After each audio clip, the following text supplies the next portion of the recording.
What Really Happened with your host, Mike Rivero. You're listening to the Republic Broadcasting Network, where you'll find out what the Fukushima's going on. And aloha, America. Welcome to our show today. It's Wednesday, July 12th, 2017. We got a lot of stuff to talk about on this hump day, middle of the weekday, so forth and so on. The phone lines are open, 800-313-9443. Mike is in our control room, ready to answer the phone when you call on in. And I'm watching this segment on Fox News where apparently Deputy Press Secretary Sarah Huckabee Sanders held an off-the-camera interview which somebody got on an audio recorder. And basically hearing the reporters, they're just trying to hack away at her, trying to get her to say anything that they can use. And I love this one comment where they're out there saying, well, the White House is trying to undermine the media. Talk about the pot calling the kettle black on that one. And they're out there saying, you know, is the White House staff just have an epidemic of amnesia? Nobody seems to remember ever talking to these Russian nationals, but we know they did. How do you call this transparency? And boy, it almost feels like somebody has ratcheted up the war on Trump another notch. And there are other indications about that as well. And the media has a right to be feeling a little bit abused. Apparently the latest polls are showing that the American people do trust Donald Trump and the White House more than they trust the corporate media. Neither one of them are all that high, but the corporate media is definitely losing this credibility war against the Trump administration. And it isn't anything that Trump is doing. The corporate media has been destroying its own credibility for years and years and years with lie after lie after lie. The big one we all remember, of course, is Saddam's nuclear weapons. And the corporate media over the years has become very arrogant. We still have that quote from Zika Brzezinski about how their job is to control what the American people are thinking. It's mind control from the corporate media. And I think the arrogance was on display when CNN literally went on out attempting to blackmail the creator of that animated GIF of Trump body checking a person with the CNN logo where their head would be. And it was childish in the extreme. It's backfired on them. They should have just, you know, shrugged it off and let it go, and that would have been the end of it, but they made a big stink about it. And along the way, they've managed to commit multiple felonies under New York law, under Georgia law. And the corporate media seems to feel that this is kind of really okay. Oh, and Mike in the control room just gave me another piece of information. The Reddit user that made that GIF was 15 years old, and CNN went after him. We're going to teach him a lesson to be disrespectful to our logo. And the media still has not learned any lessons. Apparently, MSNBC was interviewing Lindsey Graham, and for some reason, when Graham brought up Hillary Clinton, the audio feed cut out. So they're still out there protecting Hillary, protecting the narcocracy, playing their same old games, and they're in trouble right now. And over at the New York Times, as you know, they've already converted some floors of their building into office rental space, and now we're getting word from the New York Post that dozens of New York Times copy editors are going to be let go, as many as 60. Total number of layoffs coming 110. They're shifting away from the paper edition of the newspaper because nobody's buying it, and they're focusing all their efforts on the online portion of their news. But even that is not doing very well at all. Everybody's still trying to make a big deal about how Trump Jr. met with this Russian lawyer to hear dirt on Hillary Clinton. And let me back up and give you a little context here. First of all, as it turns out, the lawyer didn't really have any dirt on Hillary Clinton. She apparently baited Donald Trump Jr. into the meeting with this promise that they had something on Hillary in order to talk to him about two unrelated issues, adoption law and the rescinding of Magnitsky's law that was harming her client. But now it's getting a little bit weirder. People are starting to ask if this was actually a setup to manufacture a meeting between a Russian and Donald Trump, because this lawyer, Veselnitskaya, she's not checking out. She's listed as a managing partner of Camerton Consulting, which is supposedly based in a Moscow suburb. It doesn't even have a website. And her office in Moscow appears to be a shell only. There's no working phone, there's no email, there's no website. It looks like it's a manufactured front.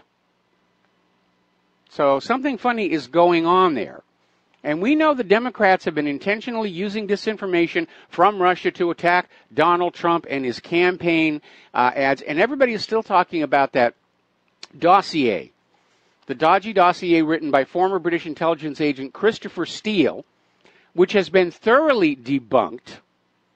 And Mr. Steele was paid by the Democrat-funded opposition research firm Fusion GPS with money from a Hillary Clinton backer. And it fell into the hands of the FBI, and they're not sure how that happened. We're going to be looking at that in a second, but first we're going to do a shout-out to our on-air affiliates who are rejoining our network. And so there's a question there about John McCain and his involvement with the Trump dossier. Apparently there's a lawsuit filed by Alexei Gubarev in Great Britain, which has brought new details out there confirming pardon me, that Senator McCain was among a small handful of people who had copies of this dodgy dossier before it was circulated to journalists and ultimately published by BuzzFeed. And there was another earlier report that it was McCain who walked this document over to the FBI and said, see, we've got the goods on him, sick him there. Now, as you know, today they're holding confirmation hearings for the FBI Director nominee, Christopher Wray. And Lindsey Graham wasn't even trying to hide the agenda. He was out there basically saying, you know, is Russia our friend or our enemy? Do you think they're an adversary of the United States? Do you think the Russians hacked the DNC and Podesta emails? In other words, Lindsey Graham is sending a message to Christopher Wray. If you want this job, you have to join our agenda of demonizing Russia for things that we can't prove that they actually did. Now, during his opening statements, Wray himself committed to strict independence. What else is he going to say? Yeah, I'm here to sell out to the highest bidder. And everybody's saying, will this finally be an FBI director who will actually go after Hillary Clinton and James Comey? And I don't know. I mean, this is one of the areas in which Donald Trump has turned out to be a tremendous disappointment. Those deep state operatives are still out there walking around, free as a bird. Hillary's already back in politics. She's trying to take control of the Democratic Party for next year's midterm elections. There are rumors that, assuming she can actually walk up a flight of stairs by then, that she's actually going to try and run for president again in 2020. And Donald Trump, unless he wants to be a single-term president, there are two things he needs to do right the heck now. One is overhaul the election system so that it is far more difficult to cheat it. And two, he's got to go after Hillary for the crimes we all know she committed. James Comey in that press conference said, yes, she committed these felony violations of Title 18, but we're not going to charge her because she didn't mean to do wrong. But Title 18 does not require intent. If you accidentally reveal classified information, you can go to jail for a very long time. Now, being investigated and they say we're not going to charge you means double jeopardy doesn't apply. Hillary Clinton can still be charged for all of these crimes, and she ought to be. The American people have lost almost all trust and faith and confidence in that federal government. And unless they start seeing some of these known high-level criminals get arrested and handcuffed and hauled off to jail, there's going to be no confidence left whatsoever. And when a government has totally lost the confidence of its population, that becomes a government that cannot function anymore. Now, speaking of the Clintons, there's a story that came on out of Daily Caller where apparently the Clinton Foundation got $100 million from a blood minerals firm. Now, blood minerals is an expansion on the idea of blood diamonds. meaning that along with diamonds, there are other areas where minerals are being mined in war zones to help finance political insurgencies or despotic warlords. And apparently, one of the companies engaged in that, this Swedish-Canadian oil and mining conglomerate, gave the Clinton Foundation $100 million. And I don't think they did it just out of the kindness of their hearts. Now, the good news is we always get these phone calls saying, oh, nobody around here seems to care. Nobody cares what's going on here, which I suspect is part of the propaganda here. But apparently, a survey is now showing that nearly half of Americans have taken part in First Amendment activities in 2017. That means almost 50% of Americans have at some point so far this year gone on out and marched in a demonstration or a protest or in some other way used their right to freedom of speech to express their discontent with what's going on. Now, obviously, the corporate media isn't going to cover it. They're trying to sell you the idea that everybody's just happy with things the way they are, and there's no reason for anybody to be upset. And, everything's fine. Unemployment is low. Vaccines are safe. GMOs are good for you. The people of the United States are happy, and wars are good for business. And I promise I'll respect you in the morning. Little bit of good news. Could be better, but it's still good. Steve Scalise is now out of the intensive care unit. Apparently, they got that infection under control. He's still considered to be in serious condition. And it is taking him a long time to recover from this attempted assassination. Now, interestingly enough, as you know, Chelsea Clinton is becoming a public figure. She's obviously angling for a run into Congress and eventually a run at the White House. And like her parents, she's coming on out with books. And apparently she's already in hot water over the book that she created and Penguin Random House published called She Persisted. It's a children's book, liberal ideology. But apparently another author, Christopher Kimberly, has filed a federal lawsuit saying Chelsea Clinton and Penguin Random House stole the idea for the book from him. So that will be interesting to see there as well. All right, let's get into the war zone information here because there's a lot of stuff going on over there. Right now in Syria, the army is trying to divide the militant-held areas in eastern Damascus. They want to basically drive through, separate them, and then they can just take their time dealing first with one and then the other. Divide and conquer. That's the actual origin of that phrase. It's a military tactic. And they're making great strides. They're doing very, very well here. Now, interestingly enough, somebody over at Activist Post was looking at a map at all these new U.S. bases in Syria, which, by the way, are all there without the permission of the Syrian government, and notice they form a clear pattern. And so they came out with this article about these U.S. bases in Syria are placed to prevent the Syrian military from advancing into the future Kurdistan. So this carving up of Syria and Turkey and Iraq to form a new Kurdistan is apparently still an agenda for the United States. Break all the countries up into little tiny pieces that are easy to bully around, exploit, loot, plunder, and bully. Another video has surfaced showing the U.S.-backed Syrian Kurds torturing their prisoners. And apparently the YPG forces were kicking and stomping on their prisoners, demanding information about the location of ISIS fighters. The detainees are screaming they don't know anything about it. But apparently Kurdish officials confirmed the authenticity of the videos. So these are the kind of people the U.S. government likes to hire to do their dirty work. Meanwhile, following the confirmation of al-Baghdadi's death, we're starting to see the different factions in all these rebels start to fight amongst themselves. And apparently there are conflicts and clashes among these ISIL members and commanders after the confirmation of the death of Abu Bakr al-Baghdadi. Meanwhile, in Hajwa, an ISIS leader there has declared himself the new emir following Baghdadi's death. And Jabbar al-Mamuri, a leader of the popular mobilization forces. And he is now claiming al-Baghdadi's role, and we'll see how long that lasts. But good that they're fighting each other and killing each other off. It's going to be good for the Syrian people. Now, we reported on this earlier, but it is worth mentioning again.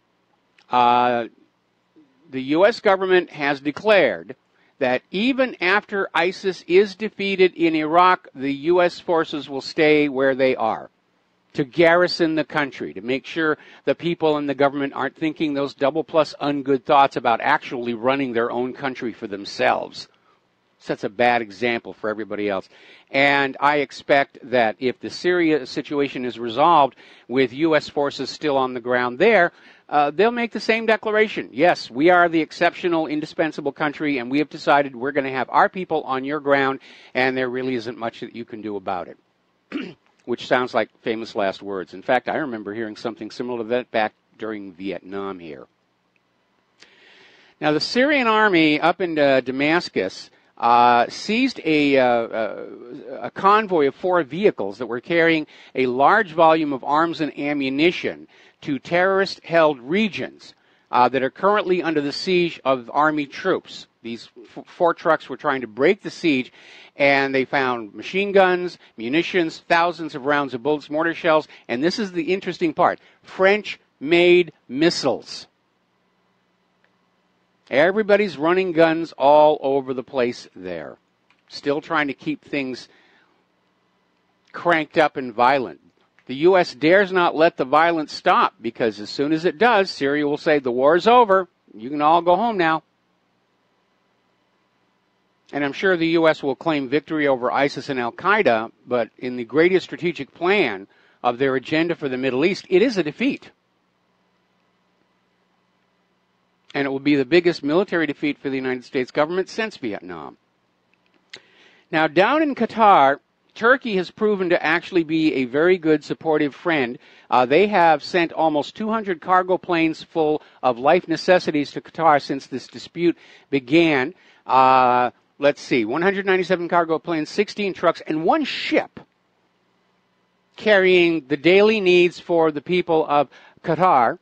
And basically what Erdogan is doing is his own sort of recreation of the Berlin airlift. And that went on for a very, very long time until the Soviet Union capitulated and reopened the road to West Berlin. And remember, there's a big stink growing because Trump's son-in-law, Jared Kushner, tried to get a $500 million loan from a very wealthy Qatari billionaire and was refused because of his recent failures in business, and he needed the money to prop up part of his real estate empire. And it was at that point Kushner went to Trump and said, we've got to take a hard line with Qatar. We've got to just hold them. And that right there does stink to high heavens of corrupting influence. I think Jared Kushner needs to be ejected from that White House. I think Trump made a big mistake just saying, yeah, I'm going to have family in here. It's going to be a family affair. The Bushes did it. I can do it too.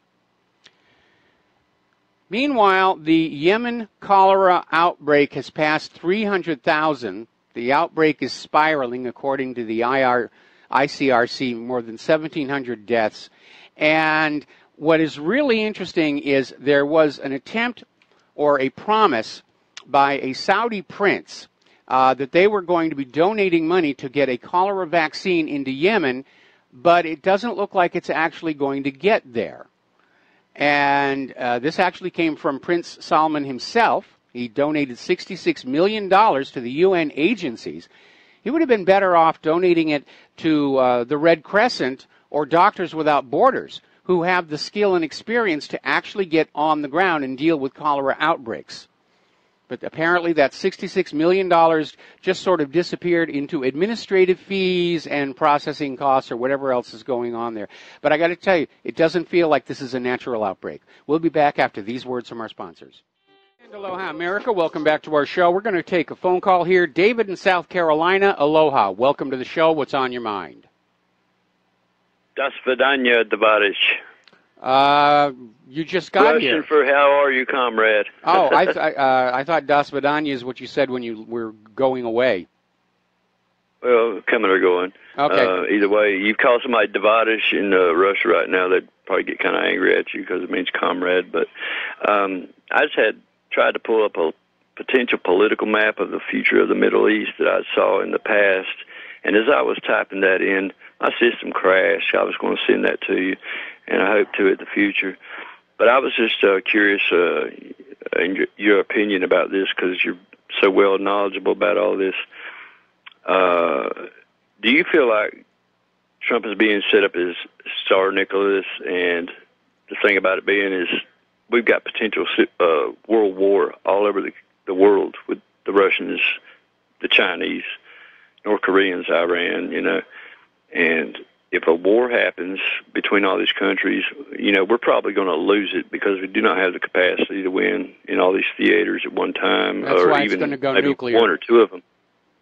Well, hopefully not, but at the same time, some kind of conflict that we get into, Syria probably, North Korea maybe, that we wind up losing badly in, and everybody knows it, and the media is going to turn on Trump in the way that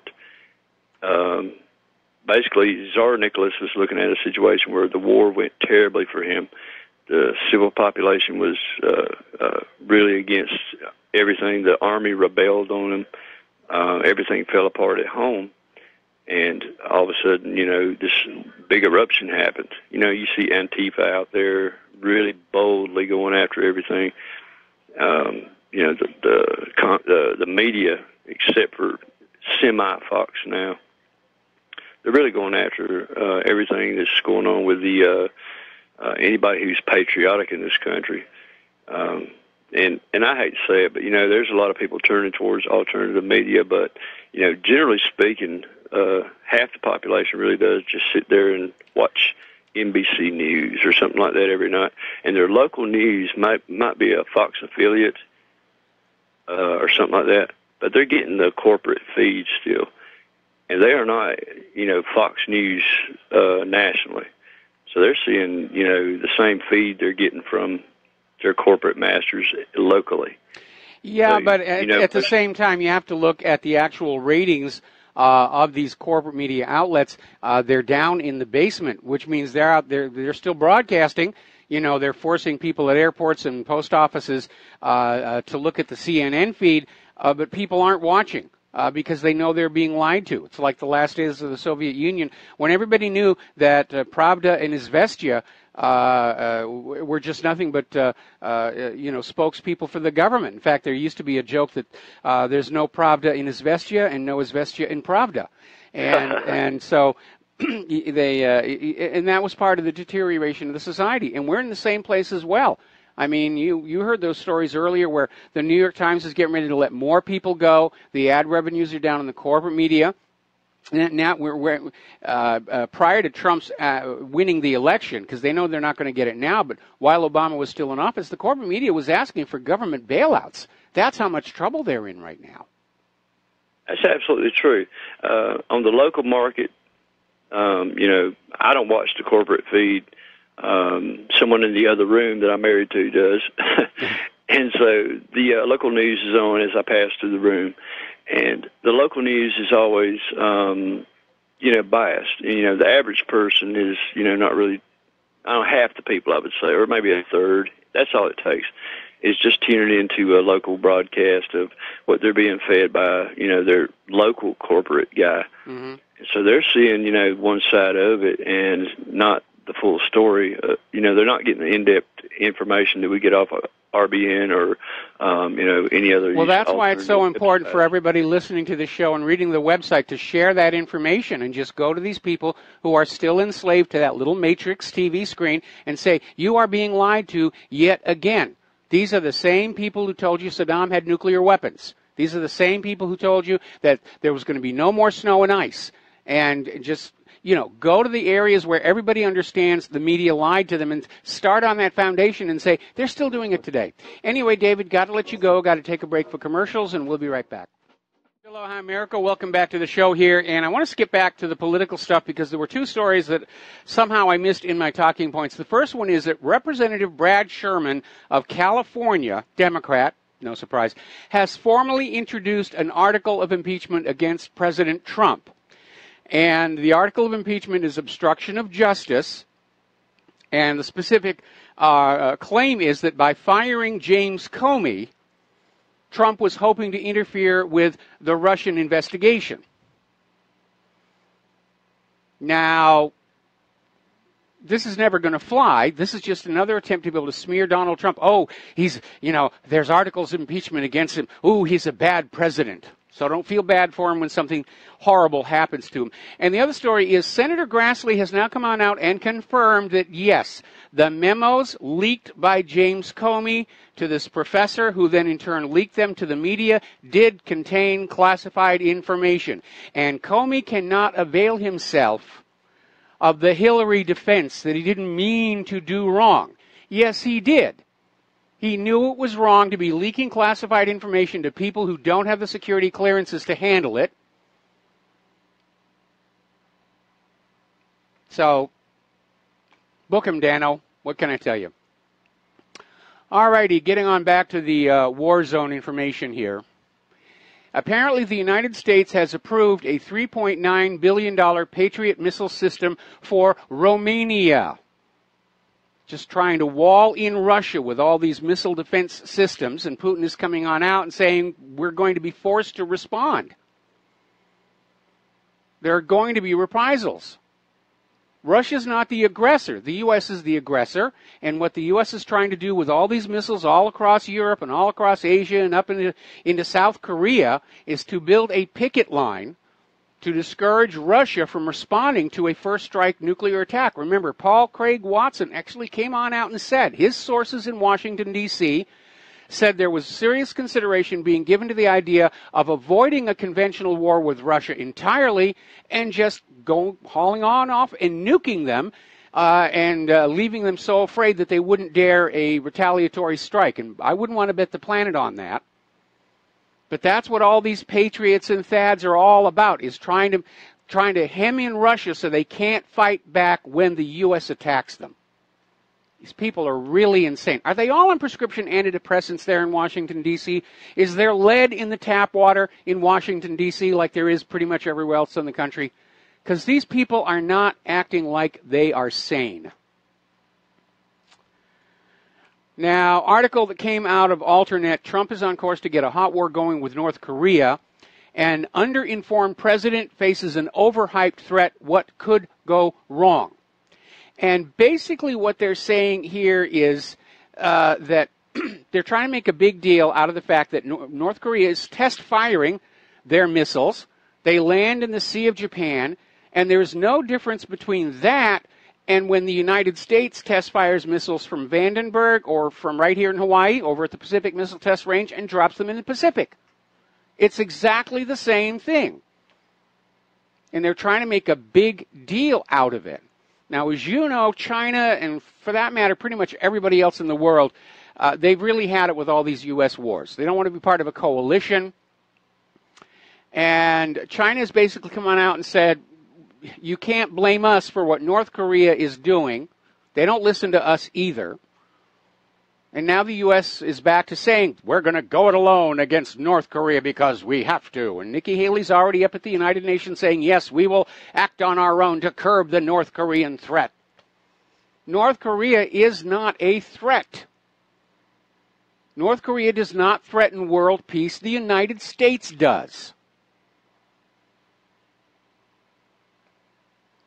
The U.S. government is trying to scare all of you with stories about long-range missiles and nuclear weapons, and you need to keep your eye on a simple fact.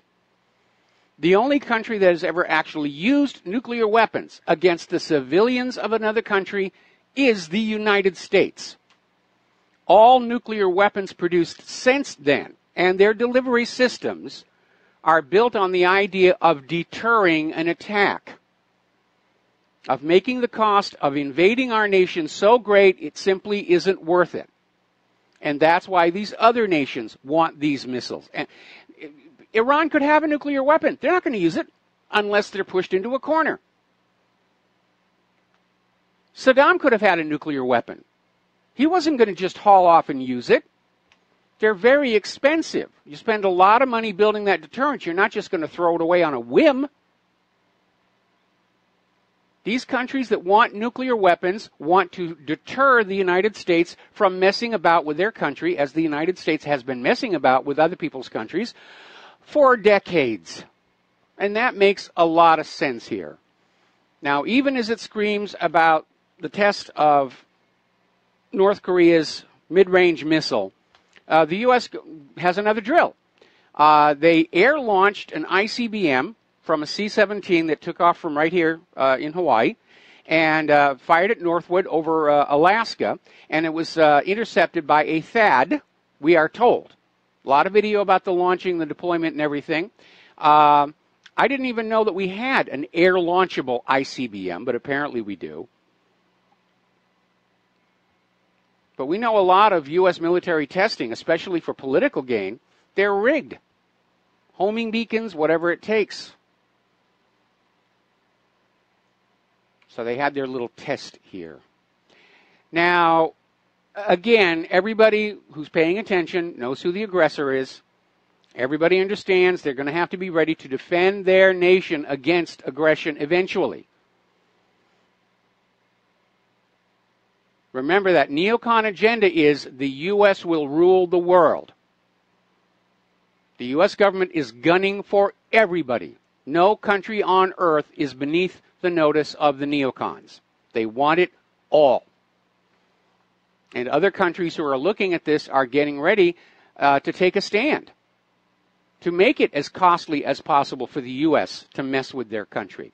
Over in China, they just launched their first type 055 guided missile destroyer. And apparently it is a major technological step forward for China's Navy. And the type 055 is at least equivalent to the capabilities of the Arleigh Burke class and the Japanese Atago class, and in fact any other DDG in service in the world today, and it might actually exceed it. Nobody really knows what its capabilities are yet. I'm sure they'll be taking a good look at it at the next RIM pack. A lot of intelligence gathering goes on at these large exercises. Now, over in the world of U.S. military spending, the F-35 program costs have jumped to $406.5 billion in the latest estimate. And by the way, that's not the total cost. That's just the production cost for the current run of these aircraft. And before that, there's $1 trillion in testing and development. And they started producing this plane, and it still has all these problems. Do you know if a car manufacturer starts producing a car with known design defects and puts it out in the marketplace, they get sued out of existence, especially if somebody gets killed. Or at the very least, they have to do a recall. Not in the military. You can put out a piece of junk, and the money just pours on in. And it really is not a very effective weapon at all. I think we mentioned yesterday a pilot was trying, as a test, a VTOL landing on a carrier in F-35 in the dark, simulating nighttime, wartime conditions, and the electronic display that was supposed to get him safely onto the deck malfunctioned. And he made it onto the deck, and even his commanding officer was saying, we were just lucky. Now, we've been talking about the paradigm of naval conflict and the institutional inertia of high command. And the model I like to use is going into World War II, the generally accepted wisdom was that the big, heavy battleships, like the Aiea class, those were going to be the mainstay of naval combat. They were going to carry the brunt of the naval warfare. And aircraft carriers were kind of nice to have, but they're just over on the side. They'll never be that important. And then, of course, Pearl Harbor woke everybody up about that one. We're looking at the same thing going into World War III, where the conventional wisdom is that the supercarriers are the mainstay of naval combat. And it may be just as blinkered, if you will, as the similar faith in the heavy battleships going into World War II. And I'm not the only one who's thinking that. article out of Russia Today where apparently a security think tank is looking at HMS Queen Elizabeth, Britain's new aircraft carrier, which costs £3 billion, and they're saying it could easily be sunk by a volley of missiles that cost a tiny fraction of that. And remember, warfare is about economics. You want to be able to conduct your war less expensively against the enemy than they do against yours, because the first side that runs out of money loses. That's really what it comes on down to. And so this report from the Royal United Services Institute, security think tank, came on out and said this £3 billion aircraft carrier could be disabled and sunk with missiles that cost less than £3 million.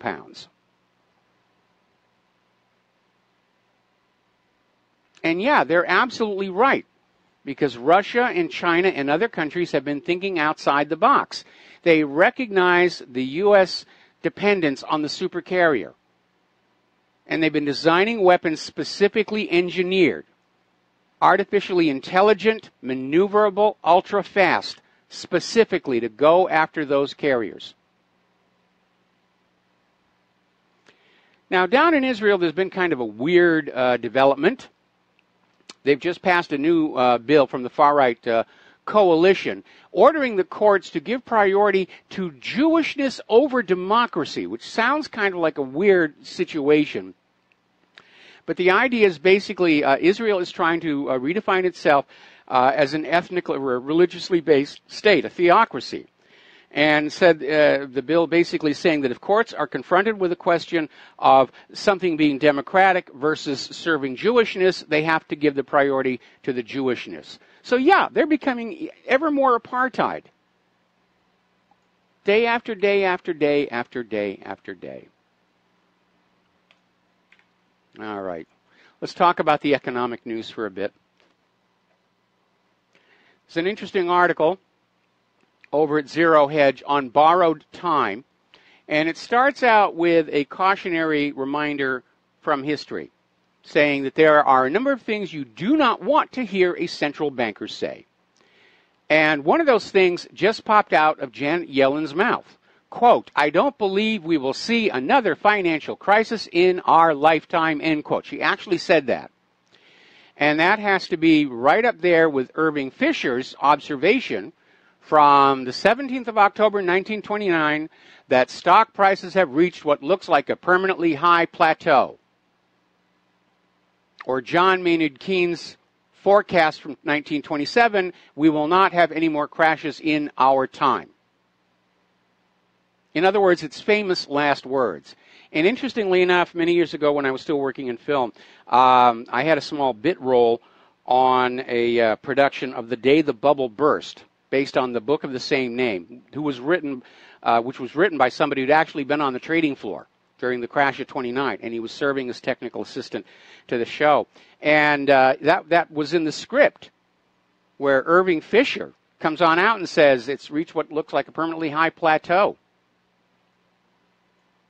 And it tells you consistently the money junkies, they're going on belief and hopes and wishful thinking, and they're not really looking at what's going on. They don't want to see the problems as they show up. They just want to go on believing the money will flow to their pockets from everybody else because that's the way the universe is supposed to work. Story coming out of Zero Hedge again. Investors are dumping emerging market debt at a record pace. That is a red warning flag. Now, to the world of the money junkies, debt is considered an item of value as long as you can actually collect it, along with the interest. But obviously, if you can't collect that debt, it becomes a liability. And as the global economy starts to stutter, investors are starting to pull out. They're not eager to buy that debt anymore. They're trying to get on out from underneath it. Now, as you know, a while back, we had a bunch of callers into the show about how great Bitcoin was, and you should be supporting it, and you should be blah, blah, blah, blah. And I said, I'm not sure. It doesn't feel like it's a real currency. It doesn't have a commodity base, and it can be manipulated. So over at Investment Watch blog, we have this story where apparently Ethereum is now down 52%, Ripple is down 57%, Aeon is down 70% in the last 8 days. That is actually a collapse. When something plunges 50% in a short time, that is defined as a collapse to the finance industry. I think somebody did a pump and dump. And we know there's a lot of fraud on Wall Street. They openly admit to it. They openly admit to it. It's a very crooked business. People often do not see the fraudsters for what they are because they dress in expensive suits and they drive very expensive cars and they wear $100,000 wristwatches on their wrist, and everybody says, ooh, I would like to be like that. And they don't think about just how they got to be like that in the first place. We do business the old-fashioned way. We cheat the heck out of our own customers, like Bernie Madoff did. Now, apparently, Russia is now looking at a plan to create a joint investment forum with the Bank of China. This is yet another system being set up to bypass the U.S. dollar, to attack its global hegemonic domination. And it is working. The dollar is not as solidly in charge of the world's economy as it used to be, and that is why our government is so eager for war, especially with Russia and China. Got to blockade them out, got to get them out of our game, because our private central bank is meant to rule the world. All right, we're coming up here on another commercial break here. The phone lines are open, 800-313-9443, and we'll be back after these words from our sponsors. And aloha, America. Welcome back to our show here. And I'm going to step back to politics one more time because this story just came on in from the Western Journalism Center. One of the big supporters to the DNC last year and to Hillary was the founder of Zynga, Mark Pincus. And he wrote some very fat paychecks, and the DNC was expecting to continue his largesse, and he just notified them that in point of fact, he is not funding the DNC any longer. He's putting his money into a new organization called Win the Future, because he sees the current Democratic Party as still in disarray, still unwilling to learn the lessons of 2016, and especially with this idea that Hillary Clinton is going to try and seize control of the DNC for next year's midterms. And so Pincus is forming this new organization, which could almost be the beginning of a third political party, carved out of the disenfranchised members of the Democrats. And I think the very first thing you ought to do is start talking to Bernie Sanders about coming on over.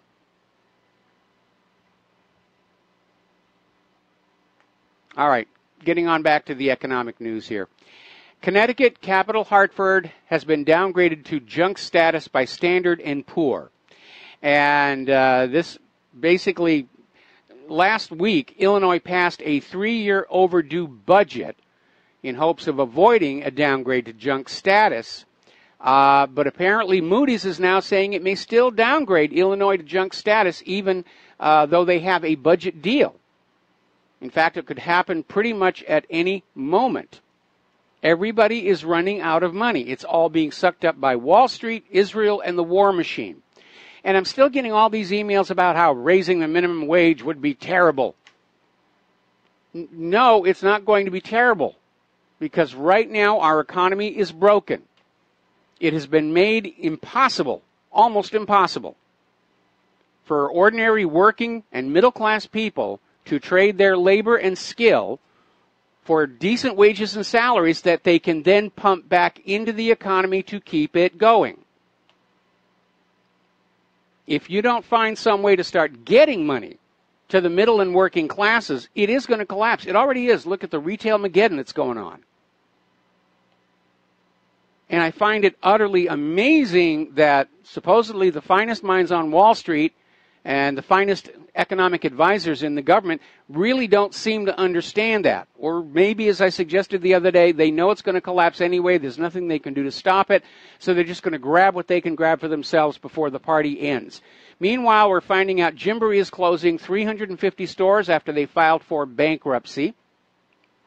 And according to this story out of Government Slaves, Analysts are now saying one of the reasons the car makers are in trouble. Remember the other day I told you we have this old abandoned drive-in movie theater at the bottom of the hill. The screens are gone. It's used for flea markets and various other things. Now it's being used as an overflow lot for the local car dealerships. They've got row on row of all these brand new cars just sitting there.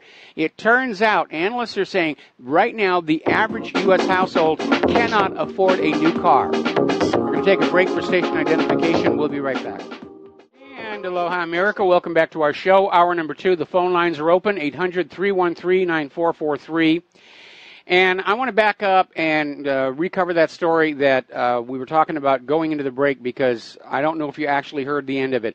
Basically, analysts are now looking at the economy and saying one of the reasons that Carmageddon is underway is the average U.S. household can't afford a new car.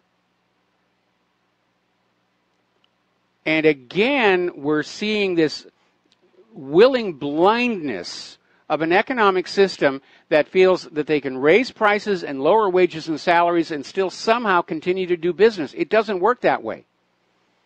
Before the people can buy your products, the people must be allowed to earn the money with which to buy the products, and no, nobody wants to take out any more loans. Nobody has any confidence the economy is going to get any better. That's why people aren't taking out car loans. And again, look at those car commercials where they're out there talking about, 0% APR for like the first few years of your car loan. Nobody wants a car loan. Nobody wants to borrow any money because they don't have the confidence they're going to be able to pay it all back. And this is what happens after years and years of high-paying jobs disappearing and people being forced to take lower-paying jobs while still carrying their existing debt load.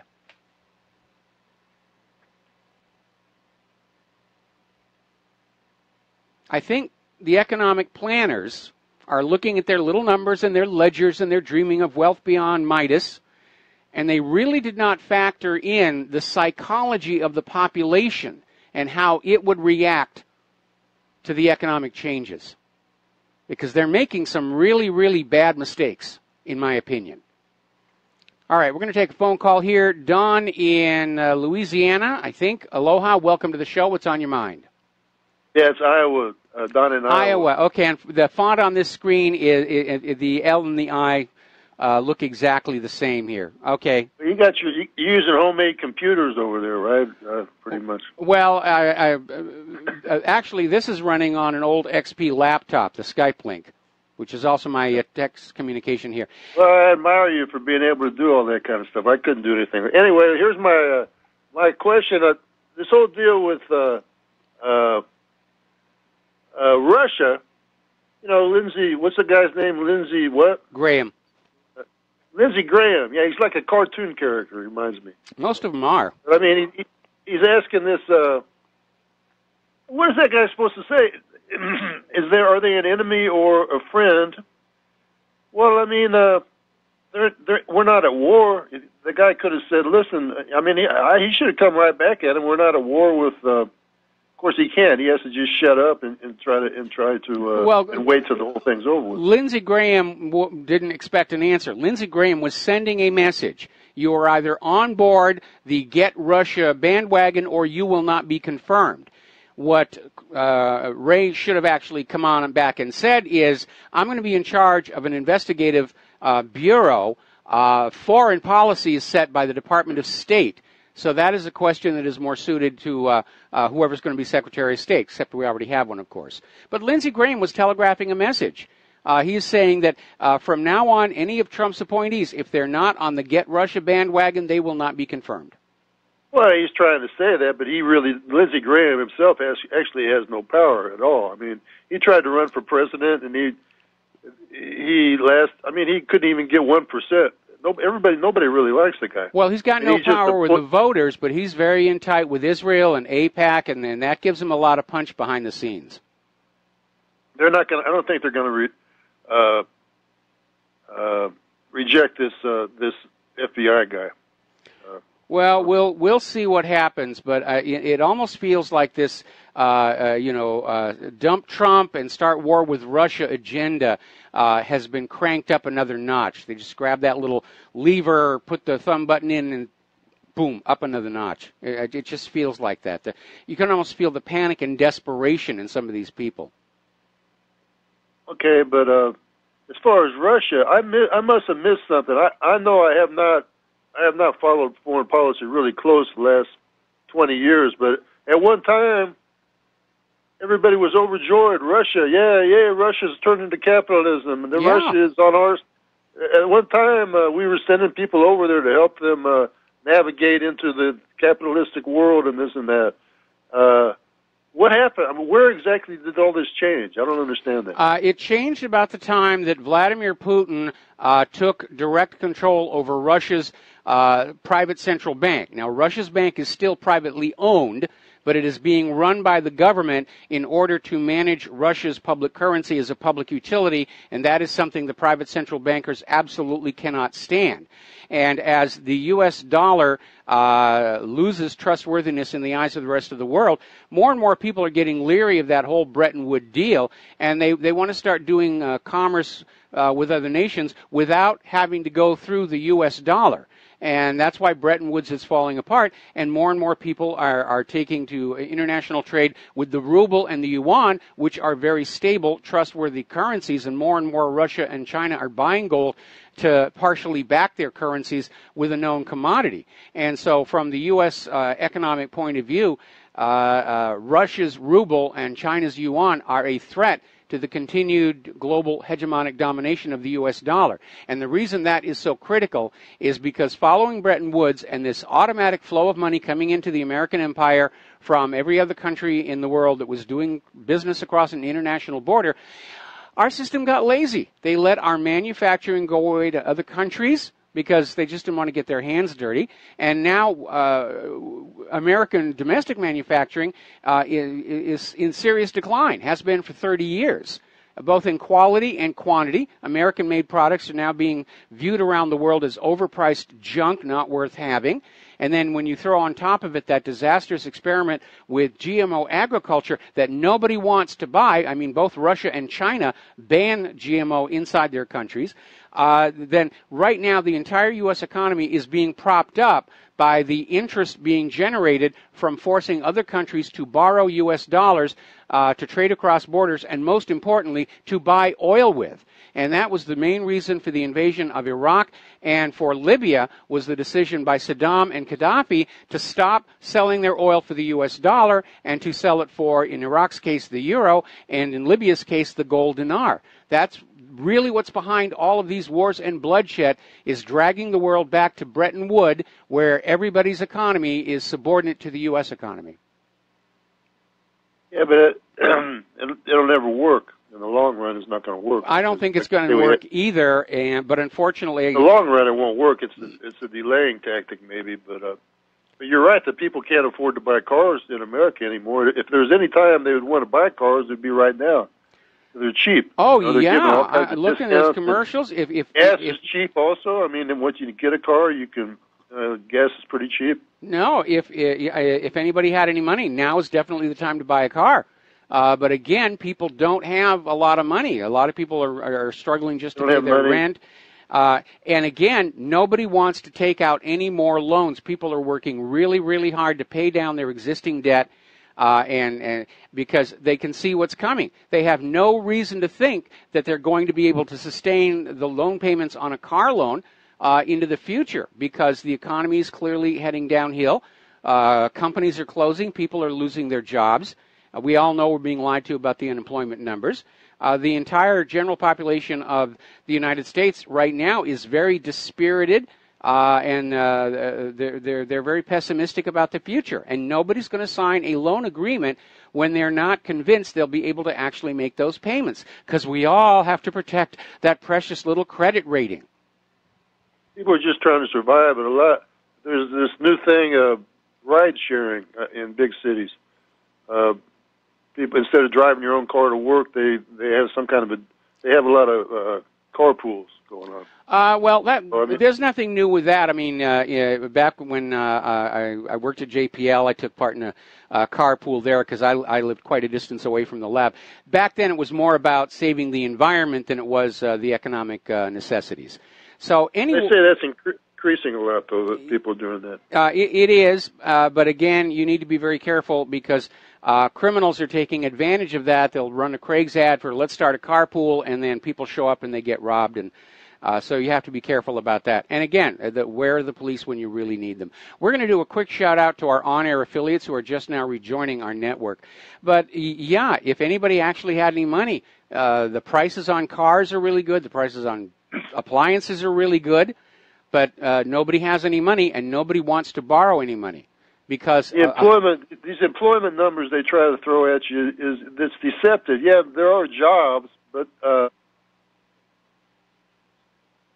hello. I think we just lost. I think we just lost Don.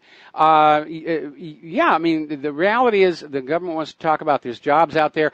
What's missing are the high-paying jobs with which the middle class built this nation. And that's the reason people don't want to take out more loans or mortgages, because they've been through the experience of having a high-paying job, and they take on a certain debt load that they can manage and support, and then all of a sudden their high-paying job is gone, and they're forced to take a lower-paying job, and now they are in trouble, and they're having to refi and re-extend the loans, and they're just getting in deeper and deeper. And I feel sorry for these people. And my message to them is, don't beat yourself up because you did not do anything wrong. It's being done to you. And it's being done to you deliberately by the money junkies. All right, let's go back to the phones here. Justin on Earth, what's on your mind? Hello, Michael. Thanks for taking my call. I wanted to weigh in on the minimum wage situation. Can I give you a couple of figures just to kind of let you know what I'm going to be talking about? Yeah. An example being Japan, for example. The ratio of pay for the CEO to the average worker is 11 to 1. Yes. Canada, it's 20 to 1. Mm-hmm. Mexico, 47 to 1. Mm-hmm. And United States, 475 to 1. Yes. What if they were, instead of setting up a minimum wage, if they were to establish a maximum wage so that the CEO can only make a certain, maybe something that's reasonable, maybe 50 to 1 for the average worker? Well, then those corporate executives would stop writing very fat campaign checks every election season. Well, there is always that, isn't there? I'm afraid that's it. That's in a nutshell. That's the problem. When we lost those laws limiting the amount of money that people could donate to politicians, and especially when they passed that idea that corporations are persons and allowed to make donations under the First Amendment, it basically turned Capitol Hill from a legislative body for the people of the United States into a giant shopping mall, a one-stop serves all for all the corrupting influences in our country to just show on up and just buy their Congress critters and get what they want. And we do have the best politicians that money can buy, of course. True. It's a shame that we don't have the money. Right, exactly. Well, that was just an idea that I had, and I also thought, along with that, if something like that were to occur, maybe if they put a rider on that if the company has to lay off, for example, 1% of their workforce, then the CEO and the upper management also take a 1% pay cut. Well, that's a good way to go here, but one of the things that's really stunning is we hear all these companies are going out of business, they're in bankruptcy, and yet somehow those top executives walk out with these golden parachute deals worth millions and millions of dollars. The system is very much skewed to keep the already rich rich. And it's amazing. The money junkies are so hooked up to their addiction. They're out there saying, we can't give the workers any more money. It'll be a disaster. Well, not giving the workers more money is turning out to be a disaster Because, yeah, at the moment, these CEOs and their pet politicians may be making a little bit more money, but in the long run, it's already starting to collapse. I agree. It's very counterproductive. It's a self-defeating attitude, I guess, is one way to say it. In the long run. I'm a long-time listener, Michael. Yes. I'm a long-time listener. In fact, you brought me to RBN the first time you came to RBN, so I have to say thank you for that. Okay. It's the first time I've called you. Well, thank you very much, and I'm glad you're listening to me and to our other hosts as well. So we're going to let you go here and switch over to Mike in Alaska. Aloha, Mike. Welcome to the show. What's on your mind? Yeah, hi, Mike. For that last caller, I would also throw in there that one thing we have to think about is I was recently reading the biography of Benjamin Franklin, and in there it mentioned that around the time of the founding of 1776 era, 2/3 of America owned their own businesses. Yes. Most people own their own business. Now, it wouldn't be a corporation size. It wouldn't be 500 people. It might be a family-run business. They'd own a store. They'd own a blacksmith shop. They'd own the family farm. And, it was a very distributed and robust economy running on the colonial script. And it worked really well, of course, until King George III started, first of all, the Currency Act, and then laws that were passed that said that certain classes of products couldn't be produced locally anymore. They had to be imported from British companies. And, not everything can be done that way as far as having a small ownership. There wouldn't be an Alaska Mike's car company with just me. Obviously, there is a place for corporations. But we have to wonder why, we're thinking of things in the W-2 mindset. We need to be thinking, how can you be an owner? How can you pay yourself more versus I just want to put a cap on what the CEO here makes, or I want to raise on what I make. I want you to own the business, and I want to buy your product. And then if there's more businesses like that, there's less control at the top. Because if it was a bunch of small businesses making little handcrafted products or whatever it is, then the big donation, you would just keep that money and live a good life versus the CEOs at the top, the billionaires that go out and buy the New York Times, and then we have to get trolled with all their, terrible content. There's just too much money concentrated at the top. Yes. And more owners at the bottom would really help that situation, I think. I mean, wealth inequality on this scale has brought down countries, nations throughout history. And just that disparity, as Justin was saying, 400, the ratio of CEO pay to worker pay in this country is 450 to 1. That is absolutely obscene. Again, if you're expecting the American people to come into your car dealership or your shopping mall and buy stuff, then you have to set it up so that they will be able to earn the money, to trade their labor and their skills for enough money to buy those products you want to sell them. And that will keep the economy running in the long term. Right now, it seems like everybody is thinking short term. The next quarter, the next stockholders meeting, because Donald Trump is wrapped up in that swamp issue, he's not performing one of his key functions, which he should be doing as president, which is to maintain the long view, the wide view of what is best for the nation as a whole. Mike, I agree, and I wanted to provide a different thought on North Korea and China and what's going on over there. Okay. And I would preface it by saying if I'm wrong, I won't vote for him if he runs again. But what I think he's actually doing is he's not, I'm hoping, let's put it this way, he's not intending to invade. But what he is kind of doing is I think he's actually making China lose a little bit of face because he's kind of puffed that leader up and said, okay, this is just a dog running around in your yard, poo-pooing everywhere, and you guys are big and tough and can handle this. And he's doing that to keep the peace, to say, this is, we acknowledge we're going everywhere, pushing everyone around. This is not even our backyard. This is your sphere of influence, but everyone agrees this is a crazy dog. And then everyone goes, yeah, and you're making good points. They're not really a threat, but they are crazy. The guy's crazy. Well, we're being shown a portrait of him that is crazy. And again, unless you actually go to North Korea, all you think you know about North Korea and Kim Jong-un is being given to you by the same people who told you Saddam had nuclear weapons. All right, so Mike, stay on the line. I'm going to come back to you after this commercial break. Aloha, America. Welcome back to our show here. We're going to go back to Mike in Alaska. We're talking about China and Korea. First of all, you need to understand China has already pulled out of this whole nonsense. They're saying it's not our responsibility. You know, we don't have a problem with North Korea, and we refuse to be made responsible for their actions. And so if that was Trump's real agenda, it seems to have fallen flat on its face.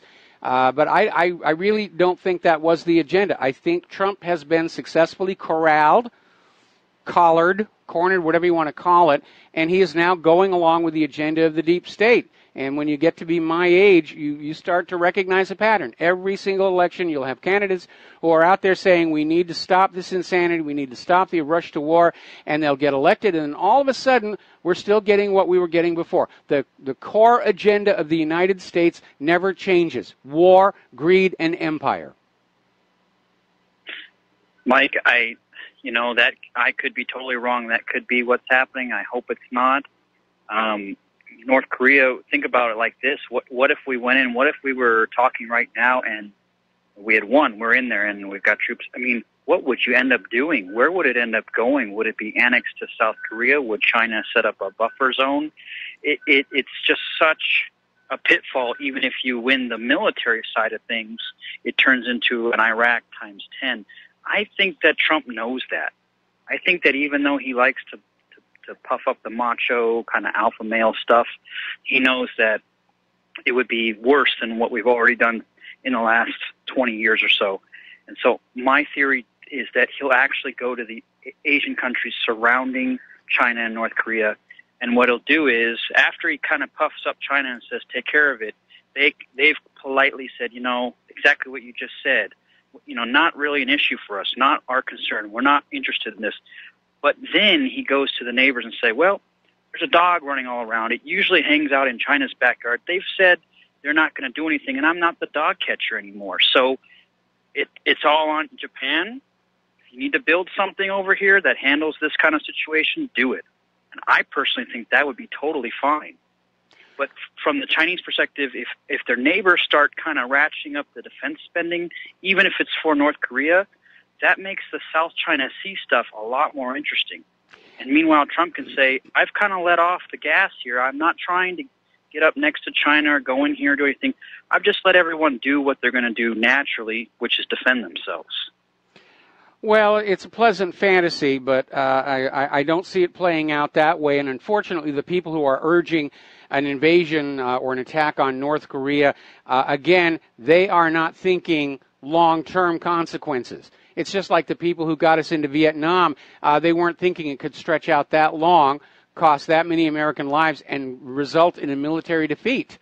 Everybody who starts a war is convinced they're going to be the ones who win it. But if you look at the Korean War, the history of the Korean War when it started, it did not go well. And even Mattis is saying we really don't want to get into a ground war in North Korea. It's going to be an absolute disaster, which is why now they're talking about precision surgical strikes on the nuclear weapons. But the gamble there is, by now, Kim Jong-un has moved them. And you can't guarantee 100% that you're going to get all those nuclear weapons. And once you attack North Korea, then Kim Jong-un is going to be tempted to use those nuclear weapons. Maybe he can't reach the United States, but he can reach a U.S. ally, or he could sail it on down to Guam. It's very destabilizing. And the main reason we seem to be going into North Korea are the $1 trillion in rare earth elements and all that opium. Same reason we went into Afghanistan. The CIA drug lords need a new source of opium, and they don't want competition. The sad irony, Mike, is that there is so much potential there. If you look at South Korea, yes, you consider it's basically the same group of people.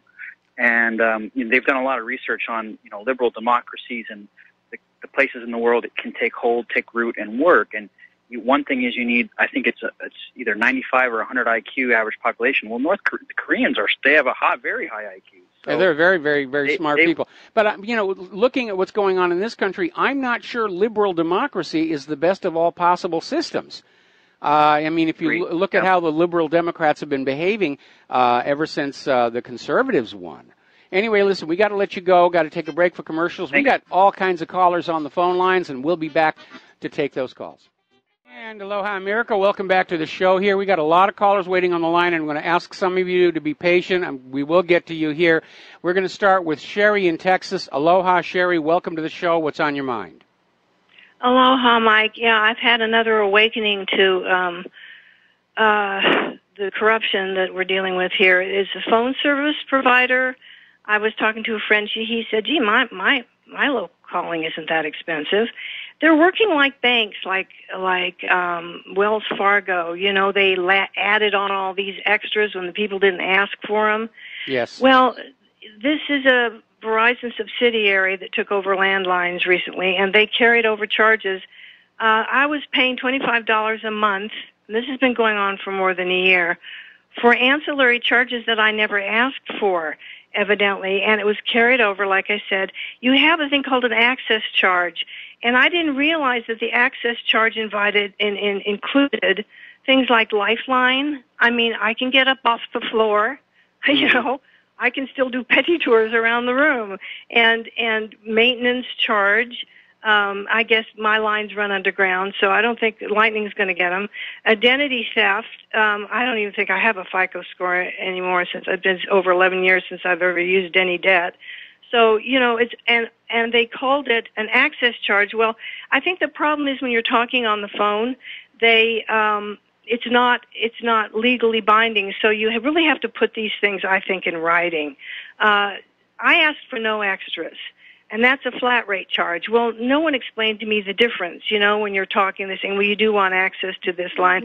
Mm-hmm. Their argument is that if you want to be safe, don't you, and have these extra things.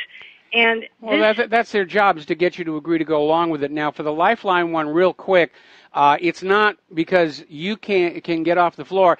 It's basically charged to everybody to provide these additional services for those who qualify, as handicapped, to give it to them. But if you ever look at your cell phone bill and wonder why it is so complicated, it is to hide from you the fact that, there's a lot of stuff on there that you're being charged for over and above the flat fee. One of the cell phone companies now, I forget which one it is, but it's one of the new startups is out there saying the price we're showing you on the TV is the price you will pay. Everything is already included into it. There are no extras when you come on in and sign up. Anyway, Sherry, I appreciate the bind that you're in. You might want to look at a consumer advocate somewhere near where you live that's going to help you sort this mess out because, companies are going to do whatever they can to maximize the amount of money they get from you, and that includes giving you all kinds of services that you didn't sign up for. Some are actually, unfortunately, mandated by the government, and you can't get out from those things as well. They brought down the fee to 19. Okay, from 44 to 19, and I wrote to them. I'm going to write to the commissioner or something, say my right to express. I have the right to express. I said, you have made us less safe and exploited us, but we have the right to express our grievances, and I have no desire to misuse free speech. So I want to say that's the value of this show. I don't care if I lose $400. I have now expressed my grievances, and I'm going to write to them, let them know that we know. Yes. What they're doing, and we don't appreciate the lack of explanation, and we're going to exercise our free right and use it responsibly, which I hope they will learn to do, So it's come down to 19, and I don't care if they're going to give me, I think, $13 to make me happy, but I'm not going to raise a fuss because they'll just exploit me and say I'm a difficult customer. They'll always use it, Yeah, you're right. So well, I'm in good shape. It's a happy outcome. Okay, Sherry, thank you very much for the phone call. We're going to switch over to Glenn in Philadelphia. Aloha, Glenn. Welcome to the show. What's on your mind? Hello, Mike. I hear you talking about the wage issue, and I appreciate the importance of money circulating in the economy. You always talk about how the Treasury can issue the money, spend it into circulation, tax it back, put it back into circulation again.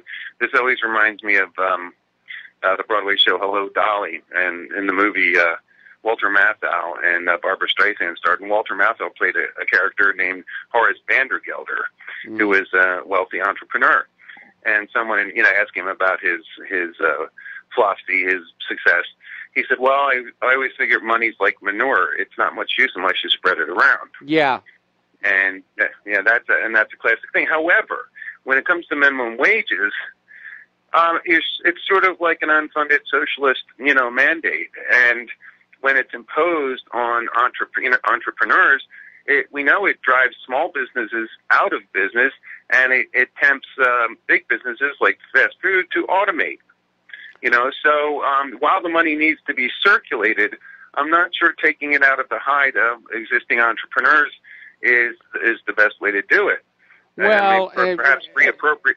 We need to turn this process around, because certainly before we got into this money junkie phase of skyrocketing prices and skyrocketing taxes and high-paying jobs disappearing, entrepreneurs did very well. If they had a good product and a good service, they would prosper and they would pay their employees probably even more than the minimum wage. I mean, I worked for a lot of entrepreneurial outfits when I was younger.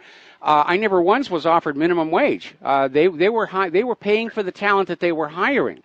So I don't think that that's as much of a factor. But again, your employees collectively are also your customers collectively, and if you're not allowing them an environment where they can trade their labor for decent wages and salaries, then they're not coming in the front door of your place of business to do business with you. And that is just a cold, hard fact. And the money is all concentrated way up at the very top, and there aren't enough money junkies to go around to all the shopping malls and buy up all the consumer goods, to go to all the car lots and buy all the new cars. There's only a few of them. They only need a few cars and a few clothes and a few high-def TVs. So the retail economy, the consumer economy, is breaking down right now. And prior to the 2008 mortgage-backed security fraud meltdown, the consumer spending accounted for 60% of the entire United States economy. You can't carve that big a chunk of economic activity out of the economy and expect it to survive. Well, right. And when the fellow called in about the what top executives are paid in various countries, and even though it's the case that the top execs make less money in those other countries are still also in an economic problem. So even spreading the money around a little better, from those other countries are in trouble for the same reason we're in trouble. They're enslaved to a private central bank system that exists to serve itself, and which by design creates more debt than money with which to pay the debt, to make everybody a debt slave. And I totally agree. Okay. I totally agree. And that's why taking it out of the hide of entrepreneurs isn't going to work. And also, there's a lot more people on the planet. When I was born, there were 3 billion people on the planet. And that's a lot of cheap labor. And so it's a lot of challenges. All right, thank you, Mike. All right, we're going to let you go. Switch over to Rick in Arizona. Aloha. Welcome to the show. What's on your mind? Oh, yeah, just a couple of callers ago, that lady was talking about getting ripped off by her internet company. Minnesota Attorney General is suing CenturyLink for exactly what she was talking about. Now, I want to talk about possible wars. The United States is a paper tiger. They're in no business of talking or giving lip to anybody. Putin, I don't know how long ago it was, but he said he can destroy the United States Navy in 2 weeks, and he is right. The old MiG-29 can operate at 60,000 feet. It's got 140,000 horsepower. It can target and pick off our Navy in a zone where our F-16s can't even get to. Yes. And that's not counting their new jets. I mean, so look, if you're going to go over to the South China Sea and start lobbing rocks at the Chinese and you kill a few of them, they can nationalize companies over there that belong to us. We're in no business of starting wars. It's all talk. I don't know. It has its root. They have their reasons. But we can't start a war with anybody. They're going to kick our ass. As simple as that. Yeah, but again, the people who want these wars are caught up in their dreams of greatness and ideology. They're convinced that we'll win because America's never lost a war, if you ignore the fact that we lost Vietnam, and if you ignore the fact that we never actually won the Korean War, and if you ignore the fact that we didn't exactly win World War I and World War II all by ourselves, despite what you see on film and TV shows. But again, they're feeling they have no choice. If they don't conquer the world and drag it back to Bretton Woods, it is only a matter of time before the U.S. economy and the federal government collapse. The Fortune 500 won't let them do it. It won't happen. If Trump is really like he wants to start a war, he'll be gone. They're not going to do it. They will not let him start and disrupt the whole system. Nobody has that much to gain by starting a war, except for a few people in the banks. That ain't going to happen. That's going to be stopped in its Well, tracks. let me ask you a question. How many of those companies in the Fortune 500 have military contractor divisions? Not enough. Not enough. I hope you're right. There's not enough. I hope you're right.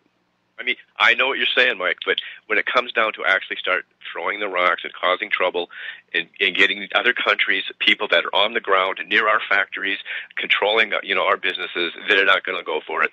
There's too much to lose. Look at Foxconn. 300,000 people on the campus just making Apple products. That's just Apple. They can shut it down. They don't even have to fire a shot at us. They can just call a work slowdown, and everybody with their smartphone is going to be pissed. So getting into a war is just propaganda in my mind. I think they do it for their reasons. It has their reasons. Maybe it's to fill up airtime on the internet or whatever. But Trump's not going to start a war with anybody, in my opinion. Well, I don't think Trump wants to start a war, but it may be started for him. That's the area where we're in a lot of danger. I mean, you've got people like John McCain are out there just screaming a bloody murder for war, and they might just haul off and do something to get the war going, stage a false flag. Right now, our government is badly factionalized. You've got all these different intelligence agencies that have gone rogue, and they're operating asynchronously, independently. And they've all got their own agenda, and a lot of them see this idea of a new world war as making their own particular situation a lot better. And for everybody else who gets hurt or driven out of business, well, that's just too bad. That's the cost of doing business. I don't think you're even going to be able to get away with a surgical strike in North Korea. China won't stand for it. They're not going to let us start bombing North Korea for any reason whatsoever without a huge backlash. So that's my opinion. Well, I hope you're right. I hope you're right. I absolutely do. All right, we're going to switch over to Alex in Florida. Aloha. Welcome to the show. What's on your mind?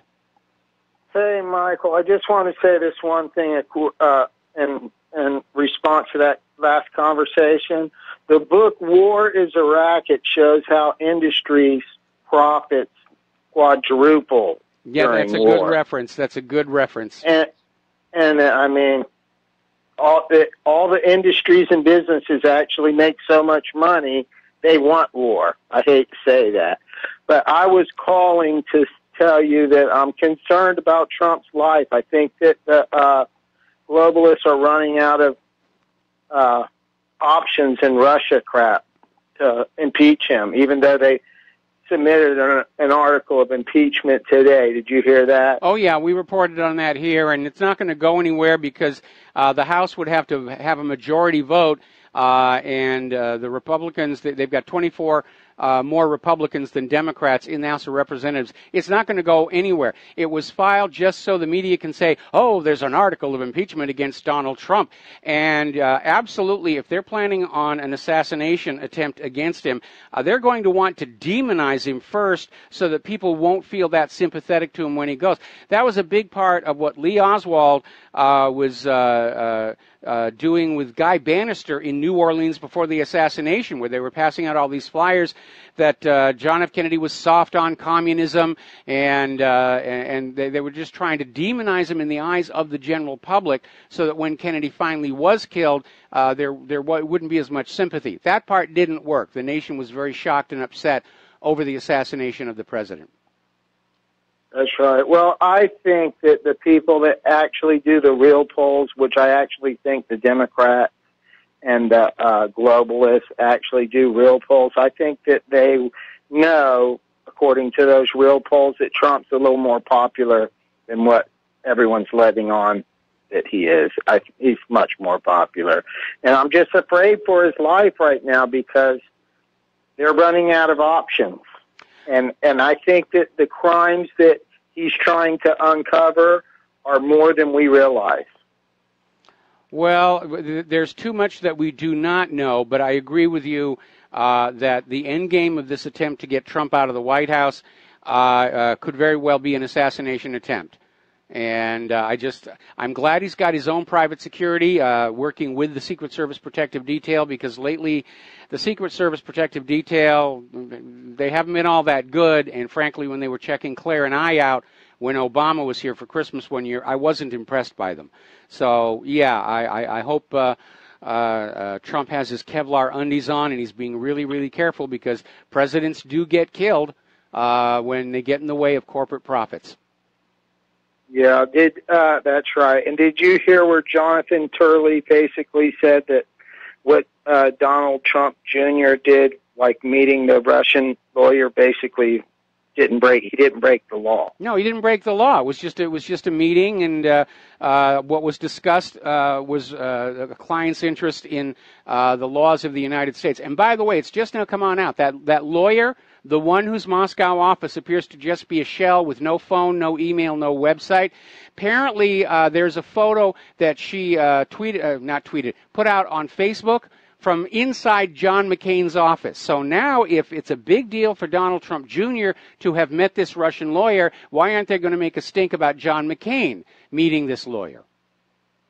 Yeah, it's the corruption is neck deep. I mean, it's unbelievable right now. It's unbelievable.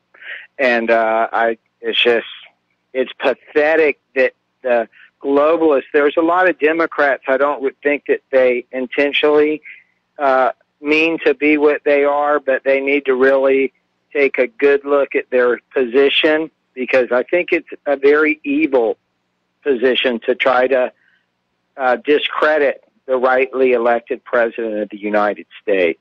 Well, it's a shame. Unfortunately, most of the Democrats are still convinced that Russia stole the presidency from Hillary Clinton. They are absolutely ignoring the mounting evidence that it was, in fact, Hillary Clinton who was trying to steal the election all along. They're caught up in their beliefs, and because Hillary ran her campaign as a personality cult, these people will never admit error, because then they'd have to admit they themselves were wrong to have supported Hillary in the first place. Alex, we're going to let you go, take a break for commercials. Back with, we've got one more caller waiting, and we'll be back after these few words. And aloha, America. Welcome back to the show. We're going to go back to the phones. Boy, a lot of callers here today. Lenny in Los Angeles, aloha. Welcome to the show. Thank you for being so patient. What's on your mind today? Thank you. Hey, listen, in reference to your last caller and a couple of callers ago, I just want to ask a few I want to say something real quick in regards to Trump.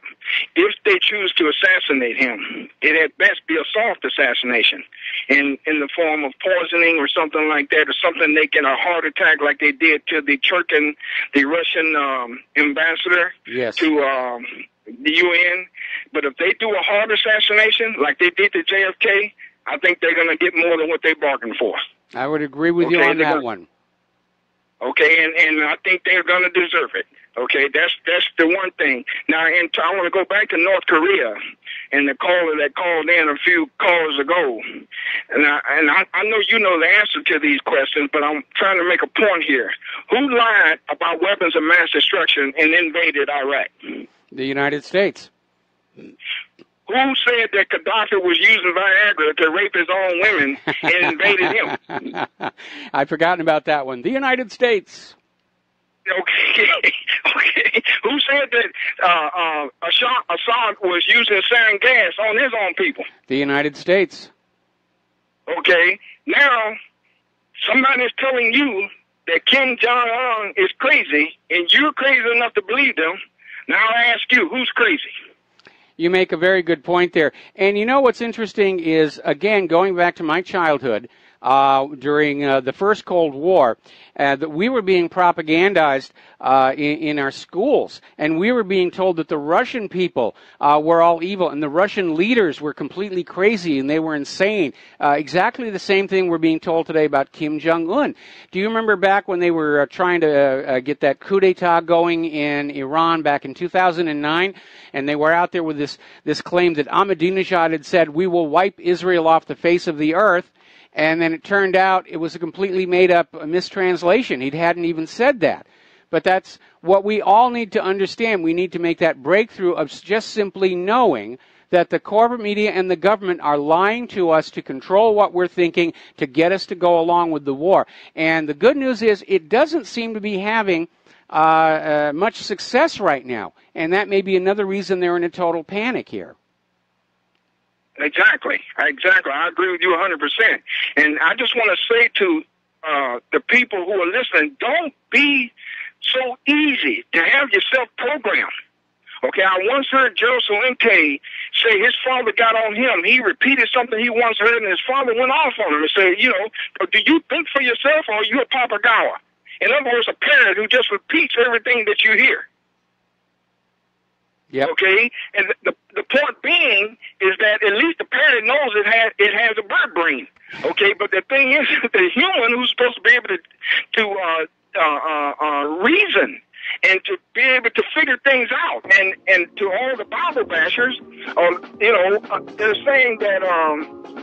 Can you hold me over? Yeah, I'm going to hold you over the station break. We'll be right back. Aloha, America. Welcome back to our show, hour number 3. The phone lines are open, 800-313-9443, and we are talking with Lenny in Los Angeles. And Lenny, before you start, I just want to make a comment here. One of the big lies that is put out by the corporate media is that they are informing, that you are informed while they don't inform you. They want you to think you're educated even though they're not educating you. And they themselves are the biggest reinforcer of the idea that if you walk around repeating what they told you, that you will be seen by your peers as well-informed on current events. And no, you're just being drafted to be part of the propaganda machine. I agree with you 100%. And just to finish up what I was saying, to all you Bible believers, and we all believe in something to a degree. I want to throw a little science in here, and you being a man of science, I think you can follow where I'm going.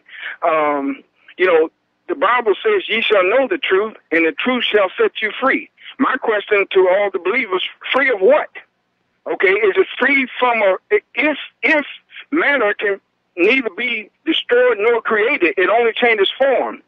Does it not matter if we get into a nuclear war, what level of consciousness you wake up on the other side? If you go into the next world, believing in a lie, and hating people you know nothing about, because I never met Kim Jong-un. I never met the man, so I can't say I hate him. Okay? Mm-hmm. But I have met a lot of people here in L.A. I can say that about. Okay? But Same here, especially Hollywood. And especially in Hollywood. Someone asked me, I was having a conversation with someone in Hollywood not too long ago, and they asked me to say, they said, well, I'm an atheist. I don't particularly believe in God. I said, I do, even more so than now I've been living here in Hollywood. So I can see a difference. But I do agree with you. There are a few good people. Okay, who are not caught up. They really are artists and who are trying to use a voice to make a difference. But everything else is about money, power, and all the sex you can get. Yes, it absolutely is. Lenny, thank you very much for the phone call. We're going to let you go and take a call from Linda in Massachusetts. Aloha, Linda. Welcome to the show. What's on your mind? Hi, Mike. Well, when you mentioned, it's been on my mind, the Trump Jr. emails, and when you mentioned something about John McCain, this lawyer being pictured with John McCain, the newest thing that's popping out right now is that he also was pictured with Obama administration. Yes, that one came out yesterday. Meeting. Yeah. Now, to be accurate, John McCain is not standing with her in this selfie. She just took a selfie of herself, but she's in John McCain's office at that time. So we need to keep these things accurate. But again, lawyers are saying Donald Jr. Did not break any laws. It was a perfectly appropriate meeting for him to be in. The real issue, though, is that the corporate media tried to claim that Donald Trump Jr. was warned ahead of the meeting with this lawyer that this was an attempt by Russia to interfere with the election. And Donald Trump just released the entire email chain, and it just isn't in there. But we know the motto of the U.S. government and the corporate media: if at first you don't succeed, lie, lie again. Michael, I didn't know about the John McCain office selfie or this other administrative thing until I listened to your program today and just saw that on Facebook. But it had been driving me crazy that the language in the email. I think the whole thing is a setup. It was a setup in the beginning. I think so too. I mean, this is just so it's my educated guess or my conspiracy theory. Her response. Her recorded media response to the question, what do you think happened that the group you were meeting with and yourself had such completely different ideas of what this meeting was going to be about? Her response was, because they wanted it to be so badly about getting information, about Hillary. It was just such a pat, scripted response. I mean, a normal response would have been, I have no clue how that happened. But that's not what she did. That's not what she said. She tried to implicate the Trump administration, in Russia. Yeah, she's some kind of an operative. It's come on out that her office in Moscow is just a shell. There are a lot of people in Russia that supposedly she was doing business with are now saying they've never even heard of her. So she's fake from top to bottom. And yeah, it was a setup. Again, going back to Donald Trump Jr. released the email chain. Basically, this lawyer contacted I forget the intermediary there, and said, we have information on Hillary. She used that to bait him on in. And at this point, it's looking like that the Hillary people or the deep state were trying to manufacture contacts between Trump and his campaign and his family and anybody from Russia that they could, so that they could come on out and say, yeah. And at the same... They had to pull this out, Michael, when they came to where they came, which is... dirt. They've hit nothing. They've got nothing, and this was set up to have something. It's just disgusting. The language of the email itself. It would be like if I was selling drugs, or if I was doing something that I don't want public, and I was to include in my email about 3 times, and these are illegal. I mean, that's the way the email itself runs, and I think the friend should be looked at who his connections are too. The friend from the pageant, who is he connected with politically that he would have got himself involved in this? And that's all I have to say, Mike. I love your show. All right. Well, thank you very much. We're going to let you go here and do a quick shout out to our on-air affiliates just rejoining the network. Yeah, the more that comes on out about this Russian lawyer, the more it feels like she's a front of some kind. And that basically the Hillary people or the Democrats or the anti-Trumpers, whoever, were desperate to try and manufacture any connections between anybody from Russia and anybody from the Trump campaign, just so the corporate media can say, oh, Donald Trump Jr. met with this Russian lawyer. It's horrible. It's terrible. Show me what law was broken. And meanwhile, of course, everybody is still trying to turn a blind eye to the Uranium One deal. And all these other instances. I mean, John McCain was talking with the Russians. Why are they not making a big deal about that? Oh, and by the way, the latest propaganda coming on out is more and more people are out there saying prosecute Hillary for the email scandal, for possible espionage. The new talking point coming out of the Hillary camp is, well, she didn't win the presidency, so she's just a private citizen now, so it doesn't matter what she had done. Well, I have a news flash for you. Title 18 does not make an exception for private citizens. If you have released classified information to people who are not allowed to have it, then you are still going to jail. But if they're trying that whole idea about, oh, leave her alone because she's a private citizen, then they are definitely scraping the bottom of the barrel for any kind of propaganda to protect their little golden girl. Actually, she's kind of gray, but you get what I'm saying here. All right, getting on back to the economic news and speaking about gold, and yet another article pointing out that here in the United States, more and more seniors are not going to be able to retire. We have more seniors still working than at any time since the 1960s. This idea that you would work and that Social Security would help you provide for a retirement, it's not there. Social Security is broke. It was looted. It was plundered during the Bill Clinton administration.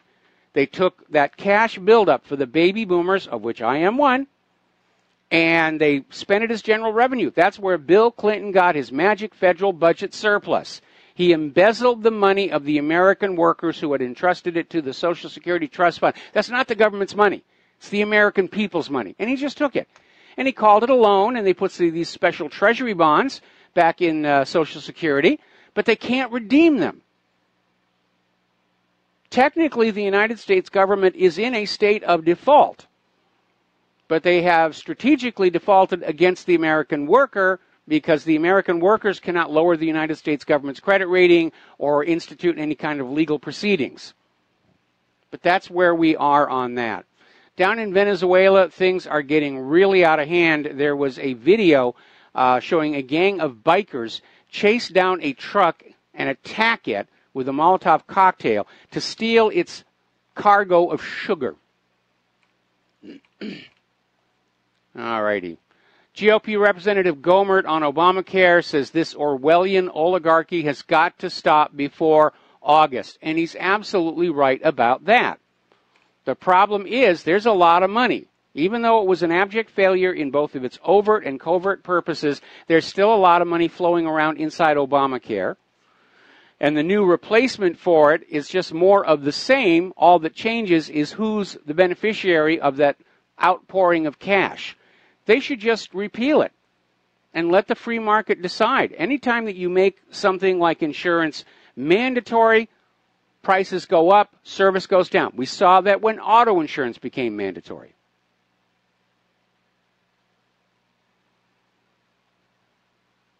Now, getting on over to Europe, as you know, there were reports that a British study had pointed to Saudi Arabia as the top funder of Islamist extremism in Great Britain.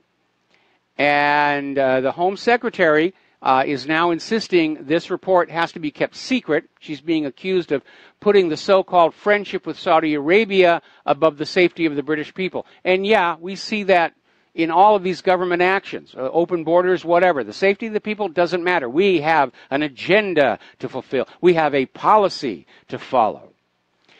Now, there's a private group that has put itself together. It's called Defend Europe. And apparently they have raised enough money to acquire a 40-meter long ship called the Sea Star, or actually they chartered it. And what they're doing is they're going on out into the Mediterranean. They're rescuing illegals who are coming from Libya in these human traffickers' boats, and then they're taking them back to Libya, which I think is a good idea. Now, things are getting a little fractious up there in Europe. Norway is very angry with the European Union for sending their fishing ships into Oslo waters, crab fishing vessels, so forth and so on. See, here's the problem. Norway is not part of the EU. And so Norway's territorial waters and their fishing grounds are not subject to Brussels' jurisdiction, and yet Brussels simply said, yeah, your ships can go up into Norway.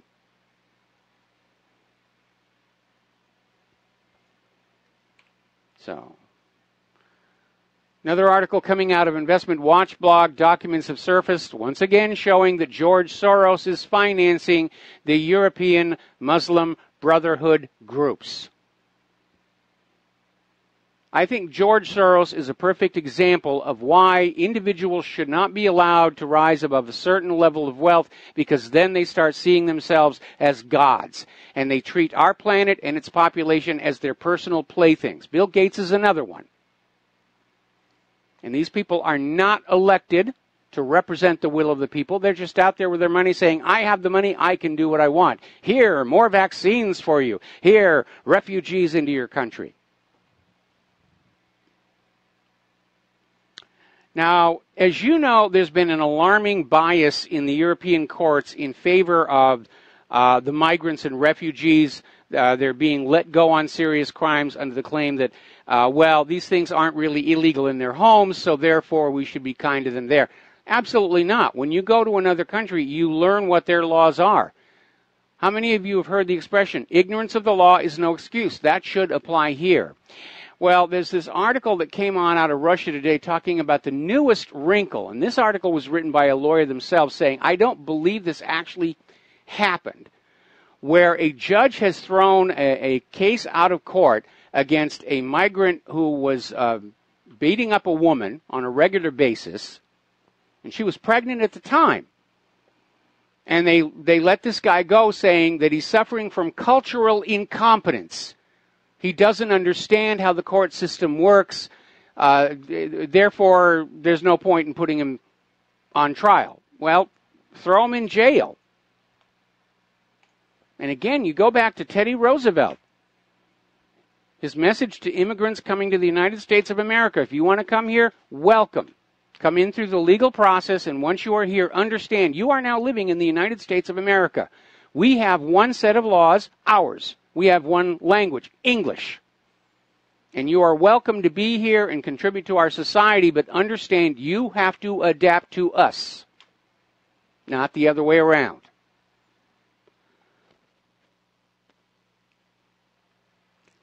House Republicans have unveiled a bill to build the U.S.-Mexico border wall. It is a political victory for Donald Trump. But again, I'm not really sure a wall is even really necessary. I think if we just started enforcing the Title VIII laws and went after people who were aiding and abetting the illegal immigrants, giving them aid, giving them jobs, if we cut off the financial incentive for the illegals to come here, they wouldn't come here. And we're already seeing a huge decline in the number of illegals trying to come across the border.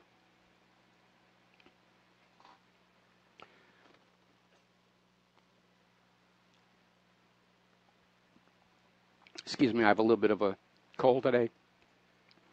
Now, here's another example of political correctness gone completely, totally overboard.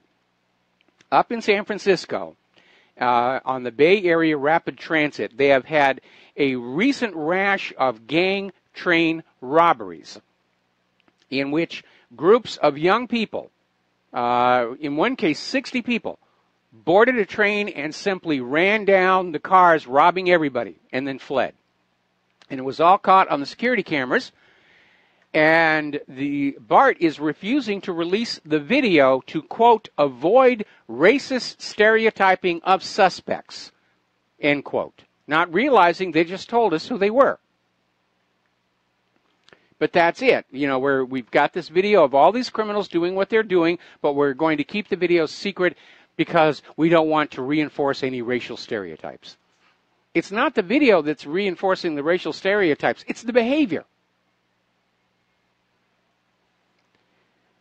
Now, I don't know who is doing this, but we're going to put the warning out anyway. And the original article, as it came out of Investment Watch Blog, was specific to Walmart, but it could be anywhere.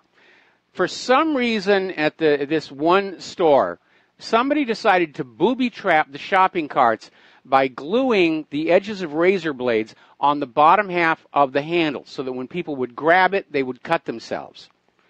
And I don't know if this is just somebody's idea of a sick joke, or if these were put out there to discourage the homeless from stealing the shopping carts. But when just common sense, just take a look at that handle before you grab it. because apparently the blades were wide enough where some people had to go to the hospital. And it is a big problem with the homeless stealing the shopping carts. We go to a Safeway down here, and they just went through a renovation, upgrade. Place looks really nice now, and they got all these brand new shopping carts. And lately we go down there, there are no shopping carts left. You're having to go around and do your heavy shopping with that little basket on your arm. And apparently it's the homeless people are taking those shopping carts. And we do have a huge concentration of homeless people living along the shores of Pearl Harbor, especially that Center Lock area. We have areas of homeless people that have actually become effectively no-go zones. People don't want to go in there. Cops don't even want to go in there, let alone somebody who's being paid minimum wage to go recover the shopping carts. But it is a real problem out there. Now, a little bit of good news on the civil justice front. Connecticut just banned civil forfeiture without a criminal conviction. Connecticut Governor Daniel Malloy finally signed House Bill 7146, which changes the state's civil forfeiture laws. And basically, there has to be a conviction of an actual crime in a court before Connecticut can seize your private property. And that's a good start, because as they currently stand, the civil forfeiture laws are basically a license for police departments to steal.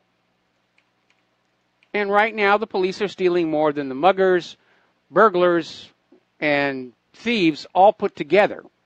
We'll be right back after these few words. And aloha, America. Welcome back to the show here. Now, when I was young, which was admittedly quite a while ago, I lived in a world in which companies would make a good product and offer it for sale, and customers would look at that product, look at the price, and they had the freedom to decide whether or not they were going to buy that. Was it useful? Did they need it? Was it affordable? Go for it. And we have moved so far away from that to a place where corporations have become so powerful that they, using the force of the government, can make bad products, and you are ordered to buy them. You don't have the freedom to refuse. Vaccines being one of the more obvious offenders there. And concern over the public health and public safety is being abandoned. I think it was last week we were reporting on how the FDA is no longer going to require a disclaimer on TV commercials for prescription medication. You've seen them today. They'll say, oh, it's a wonderful medicine. It will do this. You'll be hip. You'll be cool. And then there's that voice at the end that says, if you take this medication, your nose could fall off. You could get depressed. You could kill yourself. You could die from this stuff. And now the FDA is saying, people just aren't paying attention to those things, so we're going to take those off. No, what they're doing is they're pandering to these pharmaceutical corporations one more time to not fully inform potential customers of what this medication can or cannot do or might do in negative circumstances. So over at Global Research in California, they have an article, Why Are Public Officials Protecting GMO and the Pesticides Industry? And they're talking about this incredible cesspool of corruption coming out of the agrochemicals, agritech industry, and its lobbyists and its pet legislators who are out there saying, we're here to make money and we don't care what the GMO is doing. They're still out there trying to get California to remove GMO, the cancer label from GMO products. You're cutting into our profits. We don't care if it causes cancer. We've got to make profits with this stuff. And it is. It's all corrupt. It is all insanely corrupt. And we've reached a stage where a great many states are now mandating the use of pesticides on your property and on your farms. There was a big stink a couple of weeks back where there was this certified organic farm that was being ordered by the state government to start using an artificial pesticide, which would have resulted in this organic farm no longer being able to say it was organic. And because that was its business, it was essentially going to put it out of business. But who cares about organic farmers? We're here to sell pesticides. We're here to sell glyphosate and GMO and all the rest of that stuff. And you're not allowed to say no anymore. It's like back on the 4th, I said, reread that Declaration of Independence. The list of reasons given for why the colonies broke away from Great Britain, because we're back in a lot of those same circumstances all over again.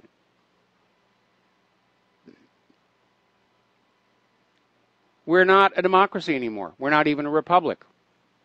We're not even a capitalist nation anymore. We are a full-blown fascist economic dictatorship. It's all about the money. Your money going out of your pockets into their pockets by any means available. And that's exactly what it is. Now, the good news is no fascist regime has ever survived for all that long. And the interesting thing is Vladimir Lenin actually predicted that when Western capitalism failed, it would deteriorate into fascism to protect the wealth and power of the elites, and that is exactly what has happened. So old Lenin called it correct on that one. We're absolutely there. We're absolutely there. All right, we're going to take another break for commercials, and we'll be back after these few words. And aloha, America. Welcome back to our show. The phone lines are open, 800-313-9443, and we're going to take a phone call from Leslie in Idaho. Leslie, aloha. Welcome to the show. What's on your mind? Hi, you were just talking about the drug companies taking off the warnings on television, and I never understood when they started putting up those ads, because it's been like how many decades that cigarettes and liquor can't even advertise. Well, you're absolutely right here, and the United States is one of only 3 countries that allows the TV advertising of prescription medication. Unfortunately, nobody wants to change that because that is a big chunk of the operating revenue of the corporate media right now. I would think it would be in the same category. I would agree. I mean, alcohol advertising is still allowed on American TV, but cigarettes are definitely banned. I thought they did beer, but they can't show the label or something, but they can't do hard liquor, right? No, I see ads for vodka all the time. Oh, okay. Thank you. All right, we're going to let you go here. Okay, getting on back here. Now, we all remember Fukushima, and we all remember Operation Tomodachi, which was when the United States dispatched an entire aircraft carrier group centered on the Ronald Reagan, a total of 25 ships, to provide search and rescue and medical aid in the aftermath of the quake and tsunami and the meltdown of the Fukushima Daiichi nuclear power plant. Thousands of American military personnel assisted the Japanese people in need. Unfortunately, despite assurances to the contrary, the military people were exposed to serious amounts of radiation. And I understand the Ronald Reagan, they're still using it, but they've never been able to really clean it on up, which means people who are serving on it even today are going to get these problems. And the military personnel who took part in the Fukushima operation were getting symptoms like rectal bleeding, thyroid problems, tumors, and within 3 years of the disaster, sailors started coming down with leukemia, testicular, and brain cancers. Now, here is where it gets kind of ugly. The U.S. government has basically turned their back on most of these people, just like they did to the survivors of that nuclear test in Nevada, just like they did to the victims of Gulf War syndrome.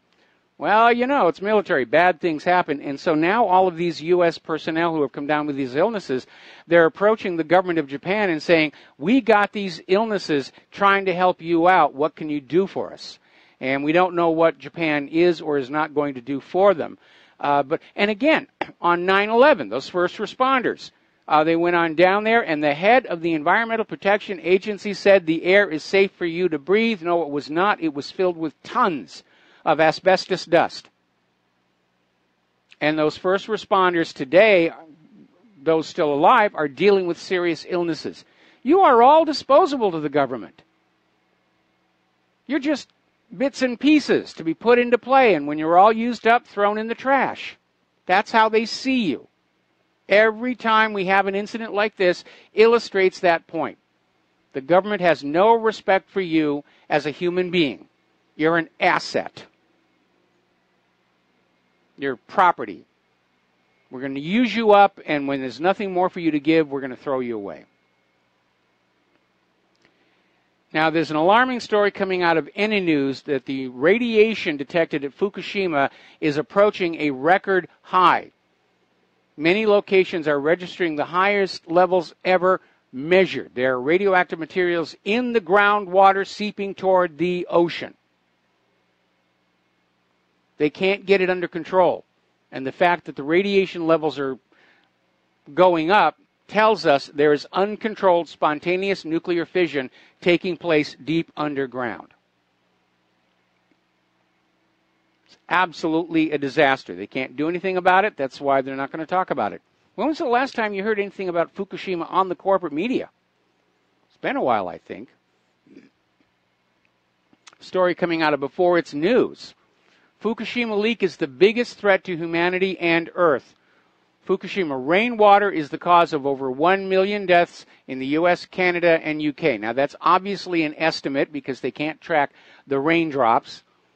But again, if you're contaminated with specific isotopes, those can be identified and traced back to specific reactors, even specific part in a reactor.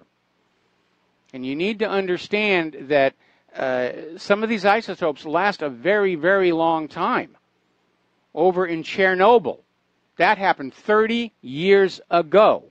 And so far, only 50% of the cesium-137 has decayed. We're going to be living with that for many more years, and the same is true of Fukushima. Same is true of Hanford. And it illustrates that governments and corporations will undertake projects and not really think about the long-term consequences. Hanford began as part of the U.S. nuclear weapons development program. Oh, we need the bomb to scare off the Soviet Union, and we'll worry about this glow-in-the-dark stuff later on, somewhere down the road. And it's always pushed off, and now we have Hanford is the most contaminated site on Earth with radioactivity, and now those little tunnels that they built to store radioactively contaminated rail cars and truck trailers, they're starting to collapse. It has just been mismanaged like you would not believe.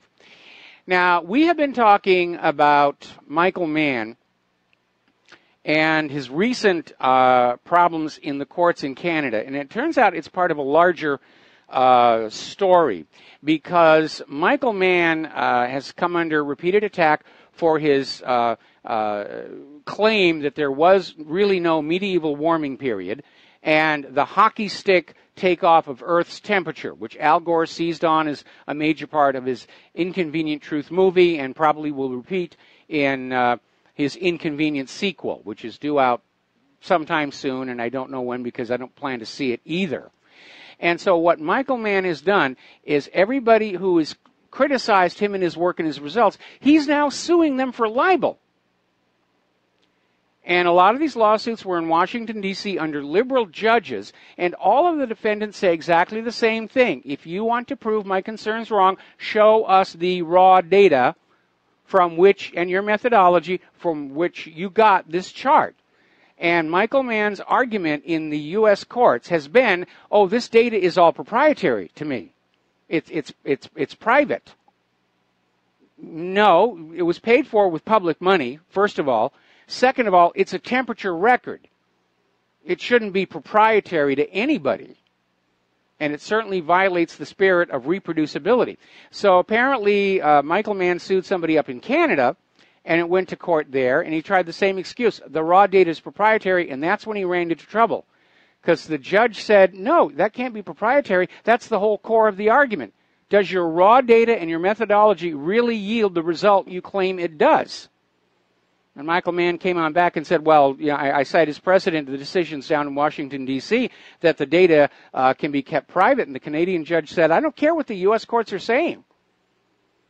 If you're suing this man for libel, you have to prove that his criticism of what you did was in error. And the only way that you can prove that is you have to release the raw data and the methodology. How do you get from raw data to hockey stick graph? And, of course, Michael Mann is fighting that tooth and nail because we learned from the ClimateGate leaks from the Hadley Climate Research Unit. They were rigging the computer code to produce the result they wanted, which was a rapidly warming world to be blamed on you icky-poo human beings in order to guilt you out of your money and your obedience. And amazingly enough, they're still out there pushing this nonsense. Now, I don't know if they still think they're going to succeed in getting you to pay a carbon tax or buy carbon credits or agree to a global environmental authority, or everybody who bet their reputations on this hoax is trying to basically not go down in flames, whether it's Michael Mann himself or all these science channels that hopped onto this bandwagon, or everybody else who bought into this nonsense. Oh, and by the way, there's a story right now, the big chunk of ice breaking off Antarctica. See, it proves the world is warming. No, it does no such thing. Large chunks of ice break off those ice shelves all the time, and they've been doing it since the planet first formed and we first got ice and water. But that's the way the corporate media is going to work. Anything that can be construed as supporting their agenda, that's it. Oh, this bird died of heat stroke, proves the world is warming. Now, fortunately, one of the things Donald Trump did do is he appointed a new head of the EPA who does think that all this human-caused global warming stuff is a bunch of nonsense, and now he is saying that he wants proponents of both points of view, the global warming alarmists and the ones who are saying Earth is no more warmer than it was in the medieval warming period, to actually have a debate on climate on TV. And it will be very revealing as to who is willing to show up and who is not. And by the way, every time Al Gore held a little gathering when he was making his tour about his movie and his agenda, there was always a big sign out front, reporters will not be allowed to ask questions. I even have a photo of one of those signs there. All right, we're going to take a phone call from Mark in Western New York. Aloha. Welcome to the show. What's on your mind? Yeah, regarding Fukushima, I just wanted to mention something, Michael. Yes? The Nuclear Emergency Tracking Center, NETC.com, was supposedly private readings from around the globe.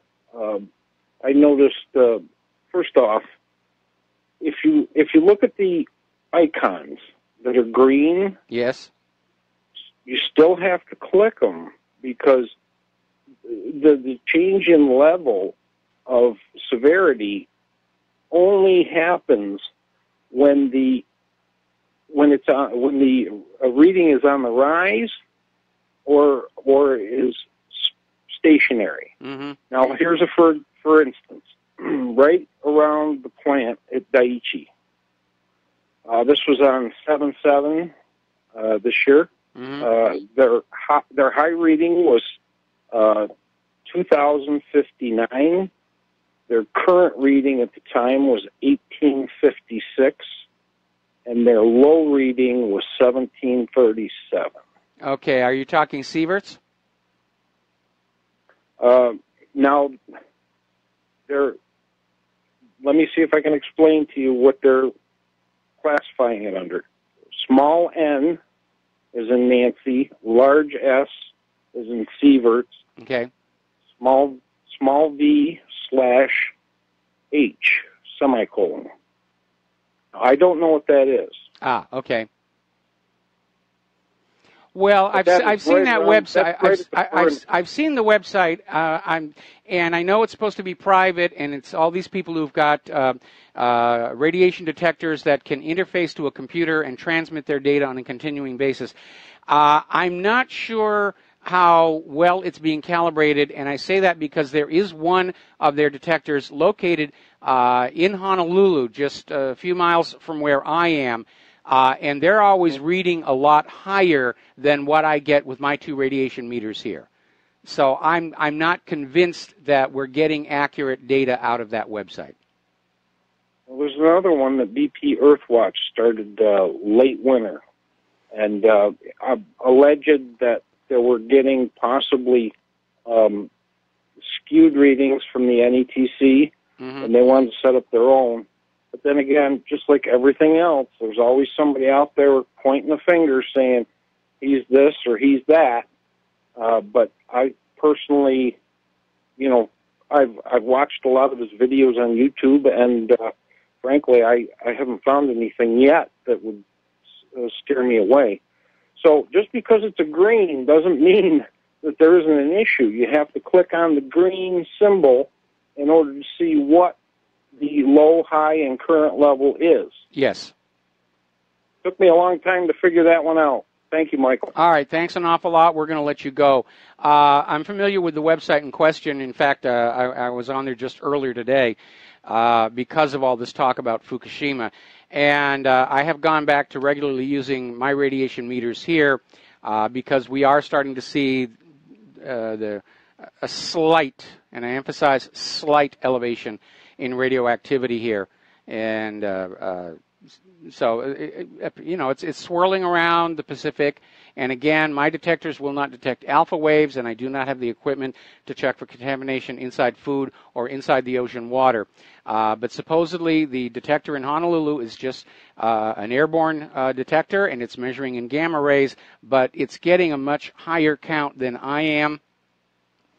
And I looked at the area of the sensor on the map, and I don't see anything nearby that could be contributing to an erroneous reading. So I don't know. It could be that the different meters have different sensitivities.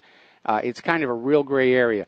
And but I'm not convinced that that particular website is 100% accurate. And you need to also keep in mind that there's been a lot of effort put into propagandizing that Fukushima is no big deal.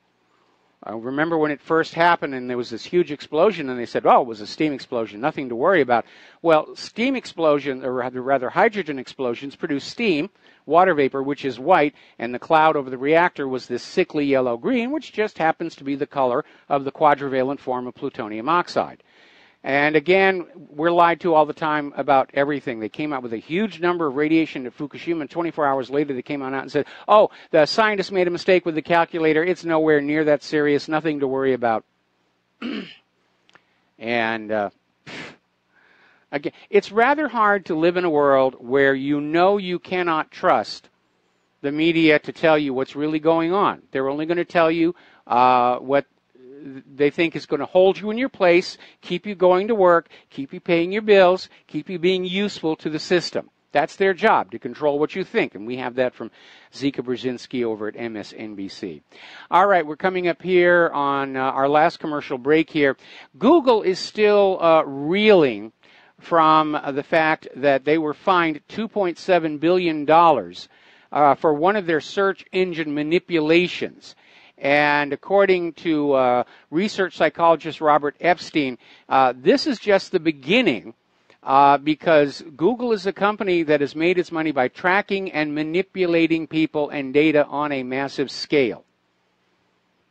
So we may be hearing about more from Google. They're not the wonderful, swell place that was depicted in that movie, which is a shame because I love the movie.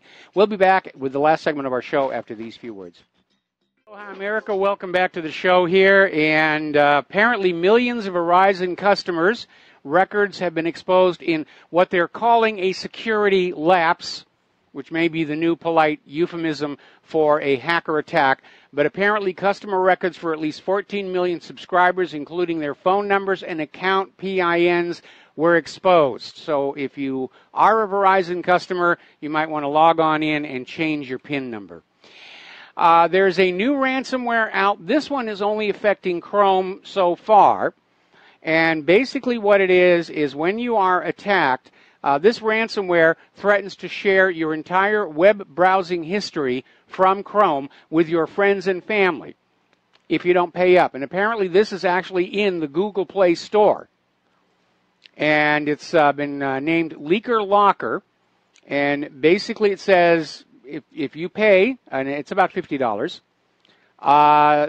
they will dump your Chrome web history, Facebook messages, SMS text history to every person in your phone and email contacts, including all those web pages that you go to in the privacy of your own room late at night. There is even though we're heading into a new solar minimum, a grand minimum, there is, in fact, a large sunspot on the sun right now. It's 75,000 miles wide. If you have the appropriate glass and filter to look through at the sun, it is actually large enough to be seen with the naked eye, no magnification. But again, do not look directly at the sun without the appropriate welding glass or so forth.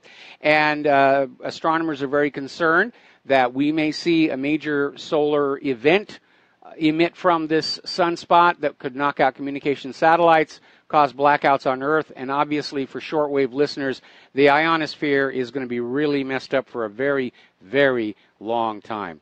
Now, here is something that is a little bit scary for those of you who have a swimming pool. It's apparently researchers over at Lomonosov Moscow State University have discovered the world's most popular active sunscreen ingredient, avobenzone, breaks down into very dangerous carcinogenic chemicals while swimming in chlorinated water under sunlight. And apparently, two of the chemicals it produces, phenols and acetylbenzenes, are highly toxic.